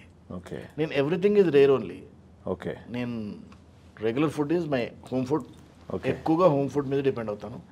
బయట ఫుడ్ చాలా తక్కువగా తిన్నాను చెప్పను, తక్కువగా తింటాను. అవుట్డోర్స్ వెళ్ళినప్పుడు తప్పదు కనుక తింటాను. ఓకే. సిటీలో ఉన్నంతకాలం దాదాపు 99% ఇంటి భోజనం చేస్తాను. ఓకే. ఇక అలవాట్లు అంటారా, ఇందాలు చెప్పారు కాబట్టి చిన్న ఏదన్నా సరదా కూర్చున్నప్పుడు స్మోక్ అలవాట్లేదు కదా అసలు. ఓకే. కాదు సార్, మిమ్మల్ని ఎప్పుడు చూసినా బొట్టుతో కనపడతారు, ఈ స్పిరిచువల్గా ఎక్కువ మొదటి నుంచి నమ్ముతారా గట్టిగా దేవుడిని? ఉదయం నాకు పూజ పునస్కారం ఉంటుంది నాకు, దేవుడి నుంచి బొట్టు నాకు. అదే నేను అడ్వకేట్గా ప్రాక్టీస్ చేసుకున్నప్పటి నుంచి కూడా బొట్టు పెట్టాను. మిమ్మల్ని ఎప్పుడు చూసినా బొట్టుతో కనపడుతుంటారు. చిన్నప్పుడు నేను బొట్టు లేకుండా లేను, చిన్నప్పటి నుంచి. అంటే యాజ్ అన్ అడ్వకేట్గా ప్రాక్టీస్ చేసేప్పుడు కూడా బొట్టు పెట్టుకుని వెళ్ళేవాడిని కోర్టుకి. ఓకే. బొట్టు అన్నది అలవాటైందంటే, మొదటి నుంచి అలవాటైంది, అలాగే వదిలిపోయింది. ఓకే. తీర్థయాత్రలు వెళ్తుంటారా గట్టిగా? అంత లేదండి, ఎప్పుడైనా వెళ్ళాలి ఇంట్లోనే. అంతే. ఇంట్లో నా పూజ చేసుకుంటాను, ఎవ్రీడే నా పూజ నేను చేసుకుంటాను. ఓకే. సూపర్ అండి. మీకు జుట్టుతో ఉన్న ఫోటోలు ఇప్పటికీ నాకు తెలిసి దొరకవు అనుకుంటా గూగుల్లో. ఉన్నాయా? బయటికి రానివ్వట్లే అయితే? ఉన్నాయి కదండి. ఉన్నాయి గూగుల్లో? ఉంటాయి. ఓకే. ఓకే. ఎప్పుడు సార్ లాస్ట్ సారి జుట్టుతో చూసుకుంది మీరు? నేను దాదాపు 25 ఏళ్ళుగా ఇట్లాగే ఉన్నానండి. అదే, దాని ముందు జుట్టు పెంచాను. 25 సంవత్సరాలు అయితే మీరు దాని ముందు జుట్టు పెంచాను, 4-5 years జుట్టు పెంచాను. అంతకుముందు మళ్ళీ ఒక 3 years తీసాను మధ్యలో. అంతకుముందు అంతా ఉండేది జుట్టు ఉండేది. ఇప్పుడు జుట్టు కోసం ఎందుకు మీరు ఇప్పుడు నా పాత సినిమాలు చూడండి, రేపు పున్నం చంద్రుడు చూడండి, అందులో జుట్టుతోనే ఉంటుంది. ఇప్పుడు జుట్టు కోసం లక్షలు ఖర్చు పెడుతున్నారు, వీవింగ్ అని అవన్నీ. నా సుఖంగా ఉందండి నాటించుకోవటం అని. విగ్ కావాలంటే ఏ విగ్ కావాలంటే విగ్ పెట్టుకుంటున్నావు, తీసేస్తే సుఖంగా ఉంటుంది, హ్యాపీ. ఎందుకు? అవును. ఇండస్ట్రీకి రావడానికి ఇన్స్పిరేషన్ ఏమైనా ఉంది సార్? యాదృచ్ఛికంగా జరిగిపోయింది అది? ఇండస్ట్రీకి యాదృచ్ఛికంగా వచ్చాను. అభిమానిగా నాకు పలానా అంటే ఇష్టం, అందుకే ఇండస్ట్రీకి వచ్చాను. చాలా ఇష్టం అన్నది నాకు నాగేశ్వర గారు చాలా ఇష్టం అండి. నాగేశ్వర గారు చాలా ఇష్టం నాకు ఆయన మొదటి నుంచి. బట్ అట్లా అని నేను ఎవరో ఇన్స్పిరేషన్ ఇండస్ట్రీ కాలేదు, ఇండస్ట్రీకి యాదృచ్ఛికంగా వచ్చాను. ఎందుకంటే నన్ను కానీ తెనాలి రామకృష్ణ గారు లేకపోతే నేను ఈ పాటికి అడ్వకేట్గా ఒక స్టేజ్కి ఉండేవాడిని, ఆటే ఉండేవాడిని. ఏమో అక్కడ పోయిన తర్వాత బాగా డబ్బు సంపాదించి మళ్ళీ ప్రొడక్షన్లో వచ్చి ఉండేవాడేమో తెలియదు. అవును. అంటే అలా అది ఎలా అయి ఉండేది అన్నది అవును. అది క్వశ్చన్ మార్కే. ఎస్. బట్ నేను నా అంతటి నేనుగా ఎప్పుడు ప్రయత్నించిన వచ్చిన ఇండస్ట్రీ మాత్రం కాదు. బట్ యాక్టింగ్ మాత్రం ఎప్పుడూ వదలలేదు. అడ్వకేట్గా వచ్చి నేను చదువుకునేప్పుడు కూడా వదలలేదు. నేను యాజ్ స్టూడెంట్ వదలలేదు. నేను అడ్వకేట్గా మన లా చదివేప్పుడు వదలలేదు. అడ్వకేట్గా ప్రాక్టీస్ చేస్తున్నప్పుడు కూడా వదలలేదు నేను ఓకే. యాక్టింగ్. ఓకే. అడ్వకేట్గా వచ్చి ఆర్టిస్టులుగా గుర్తింపు తెచ్చుకున్న వాళ్ళు మీరు సివిఎల్ కదా, సివిల్ మినిస్టర్ గారు. ఓకే. పరిచయం ఉందా బాగా? పరిచయం ఏంటండి బాబు, మేమంతా కలిసి నాటకాలు కలిసి వేస్తూ ఉండము కదా. సివిల్ ఇద్దరం కలిసే వేస్తున్నాం చిన్నప్పటి నుంచి. ఓ అవునా? వాడు నేను ఇద్దరం. మీరు ఇప్పుడు సిటీకి చివరి ఉంటున్నారు, మణికొండ కదా? వీడు వాడు ఆశీవరం ఉంటున్నాడు. ఇప్పుడు కొత్తగా చర్యలు వెళ్ళిపోయాడు. చర్యలు వెళ్ళారా ఇంటికి? ఇంక వెళ్ళలేదండి, వెళ్ళాలి. Yes yes. కుదరట్లేదు, కుదరట్లేదు. వాడి దగ్గరికి వెళ్తే ఒక గంటతో కుదరదు. అది రోజు బట్టి పెడితే ఒక రోజు 2 రోజులు ఉండాలి అక్కడ. అవును. అదే చెప్పాడు, కాలేరు కొడతా లేకపోతే అన్నాడు. వచ్చి ఇక్కడ 2 రోజులు ఉండకపోతే కాలేరు కొడతాడు.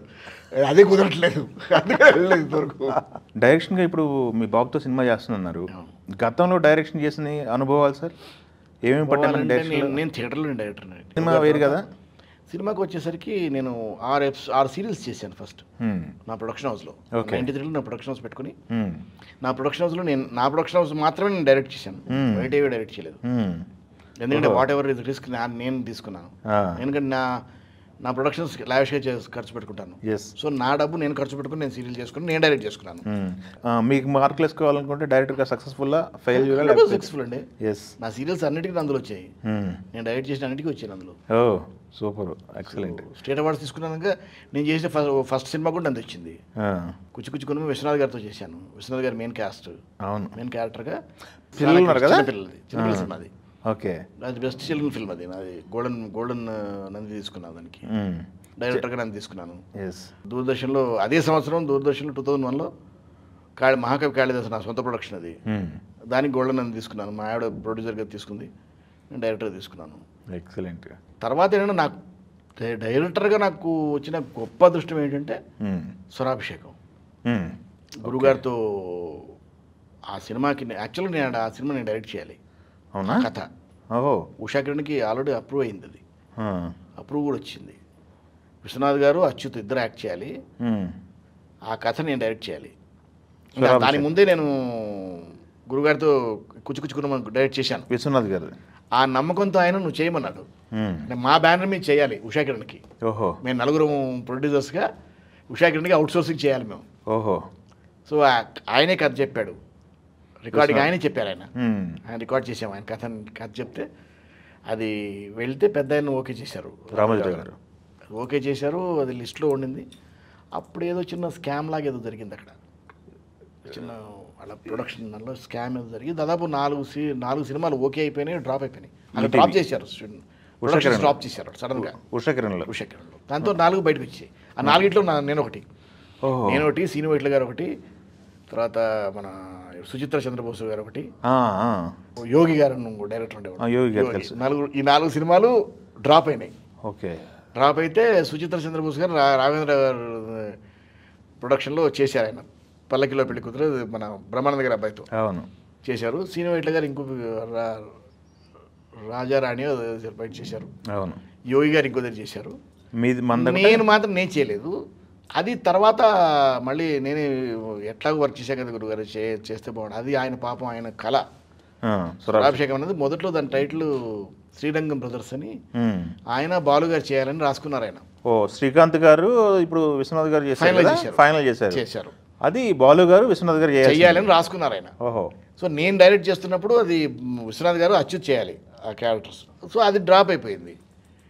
అది ఎప్పుడైతే డ్రాప్ అయిపోయిందో అది అలా ఉండిపోయింది. తర్వాత ఆయన టైటిల్ మార్చారు. స్వరాభిషేకం అని టైటిల్ మార్చిన తర్వాత అది మళ్ళీ వర్కౌట్ అయ్యి దానికి నేను ఎట్లాగో వర్క్ చేశాను కదా, నేను మీతో వర్క్ చేస్తాను గురుగారు అంటే, ఏం చేస్తావయ్యా నువ్వు ఇక్కడ, ఏం చేస్తావు నాతో పాటు, నువ్వు ఆల్రెడీ డైరెక్టర్వి, నువ్వు నా దగ్గర ఏం చేస్తావు అన్నారు. ఒక్క సినిమా ఏదో పుస్తకం డైరెక్ట్ చేస్తే నేను డైరెక్టర్ అయిపోతానండి సార్, మీ మీద నేర్చుకోవాల్సింది చాలా ఉంది, నేను చేస్తాను, ఏమన్నా ట్రావెల్ విత్ యూ అంటే, సరే రా అని ఆ సినిమా మొత్తం నేను సెకండ్ ఇయర్ డైరెక్ట్ చేశాను. అవునా? ఆయనతో పాటు సెకండ్ ఇయర్ డైరెక్ట్ చేశాను. ఆయన సినిమా ఆయన కెమెరా ముందున్న ప్రతి షాట్ నేనే ఎగ్జిక్యూట్ చేశాను. స్వరాభిషేకం 50% సినిమా నేను ఎగ్జిక్యూట్ చేశాను. దాంట్లో కొంచెం ఆయన ఫ్రెషెస్ కనపడతారు, తమ్ముడిని కొట్టడం కనుక కోపిష్టి బాబు, ఆ, చాలా కోపిష్టి. విశ్వనాథ్ గారు అప్పటికి చాలా తగ్గింది అనుకోండి. ఆ, నేను మన సూత్రధారుల్లో చూసినప్పటికీ నా సినిమాకి వచ్చేప్పటికీ బాగా కోపం తగ్గింది ఆయనకి. ఏం చేసేవాళ్ళు కోపం? మైకిల్ కొట్టేవాళ్ళ డస్క్? బాబోయ్ చాలా కోపంగా ఉన్నాడు, చాలా కోపిష్టి ఆయన. అంటే ఆయన సెట్ మీద ఉంటే చెప్పాను, మిలిటరీ కంటోన్మెంట్లో ఉంటుంది ఆయన సెట్లో ఉంటుంది. ఆయన డ్రెస్ వేసుకోవడం కూడా కాకి డ్రెస్ వేసుకునేవాళ్ళు. కాకి డ్రెస్ వేసుకుని వస్తే సూత్రధారులు చూశాను ఫస్ట్ సినిమా. చూసాను. అందులో ఆ సినిమా అంతా ఆ సినిమా ఒక అనుభవం అయితే స్వరాభిషేకం ఇంకో అనుభవం నాకు. అంటే ఆయనతో పాటు ఆయన డిపార్ట్మెంట్లో ఉండి అవును చెప్పింది నేను ఎగ్జిక్యూట్ చేయడం అన్నది. ఎస్. కుచ్చుకోనమా మీరే మెయిన్ లీడు, నేను డైరెక్టర్ అన్నప్పుడు ఆయన ఫీలింగ్ ఏంటి? ఇలా కథ చెప్పాను ఆయనకి నేను. కథ బాగా నచ్చింది ఆయనకు. ఓకే. కథ బాగా నచ్చింది. ఏం చేసావు ఇంతకుముందు అన్నాడు. చెప్పాను ఇట్లా 6 సీరియల్స్ చేశాను సార్, నందులు వచ్చాయి. నందులు వచ్చాయా అన్నాడు. వచ్చేసా. అప్పటికి ఇంకా నాకు దీనికి రాలేదు, అప్పటికి వేరే సీరియల్స్ నందు వచ్చింది నాకు. నేను తులాభారం చేసిన దాన్ని నందు వచ్చింది, దాన్ని ఇంతకుముందు వాటికి వచ్చినాయి. నంది కూడా వచ్చిందా? అయితే ఇంకా బాగానే చేస్తావు అయితే నువ్వు అన్నారు. ఏదో చేస్తాను సార్ అన్నాను. కథ చెప్పాను, కథ నచ్చింది ఆయనకి, నేను చెప్పిన పద్ధతి నచ్చింది ఆయనకి. ఆయన తెలుసు ఇలా తీస్తావా అని అడిగాడు ఆయన. అంటే తీస్తానని అనుకుంటున్నాను గురుగారు అన్న. సర్లే అని అప్పుడు కథ నచ్చి చేశాడు ఆయన. ఓకే. చేశారు బాగా చాలా బాగా కోఆపరేట్ చేశారు ఆయన. పాపం రెమ్యునరేషన్ విషయం అయితేనండి, అంటే ఆల్రెడీ ఆయన సినిమా చేసిన ఆ చనువు ఉంది కదా కొంత ముందు, అదే ఆ చనువు ఒకటి ఉంది. మీకోసం తగ్గించుకున్నారు రెమ్యునరేషన్? చాలా తగ్గించాడు. అప్పుడు చాలా మంచి ఫైట్లో ఉన్నాడు ఆయన, ఫుల్ పీక్స్లో ఉన్నారు ఆయన. వజ్రం యశ్వకృష్ణారెడ్డి గారు వజ్రం చేసి హైయెస్ట్ రెమ్యునరేషన్ ఇచ్చారు ఆయనకి ఆ సినిమాలో, నాగార్జున గారు కాంబినేషన్లో సినిమాలో. అవును. సెకండ్ సినిమా థర్డ్ సినిమా అది హైయెస్ట్ రెమ్యునరేషన్ ఇచ్చి బుక్ చేశారు ఆయన. ఓకే. అంత పీక్లో ఉన్నాడు ఆయన అప్పుడు. ఓకే. మీ డైరెక్షన్ చేస్తున్నప్పుడు కరెక్షన్స్ ఏమైనా చెప్పేవాళ్ళ? అస్సలండి, పిల్లాడండి ఆయన. ఆన్ సెట్స్ అస్సలు ఫస్ట్ డే మాత్రం ఇట్ వాజ్ ఒక సీన్ మార్క్ వరకు నాకు మొత్తం ఫుల్ ఎగ్జామినేషన్, డైరెక్ట్ ఎగ్జామినేషన్. ఈ షాట్ ఎందుకు పెట్టావు, ఈ డైలాగ్ ఎందుకు చెప్పాలి, నేను ఇటు ఎందుకు తిరగకూడదు, అటు ఇలా ఒక సీన్ అంతా నన్ను టెస్ట్ చేశారు. Question test. నేను ఫుల్ హోంవర్క్తో వెళ్ళాను, ప్రతిదానికి ఆన్సర్ చెప్పాను, ఎందుకు షాట్ పెట్టాలని కూడా చెప్పాను ఆన్సర్స్. ఓకే. తర్వాత సినిమా మొత్తం నోరు ఇప్పలేదు ఆయన. చిన్న పిల్లల్లో ఏం కావాలంటే ఏం చేయమంటే చేశారు ఆయన. ఓకే. అదేనండి పెద్దవాళ్ళు discipline. Yes, Kalatapasvi K Vishwanath గారిని డైరెక్ట్ చేశారు. అవే చెప్తున్నాను, జీవితంలో ఏం సాధించారు అడిగారు ఇందాక. అవును, ఇలాంటివి చాలా సాధించాను. Okay, super sir. All the best అండి. డైరెక్షన్లో వస్తున్న సినిమా కూడా బ్లాక్ బస్టర్ అవ్వాలి. Thank you. All the best అండి.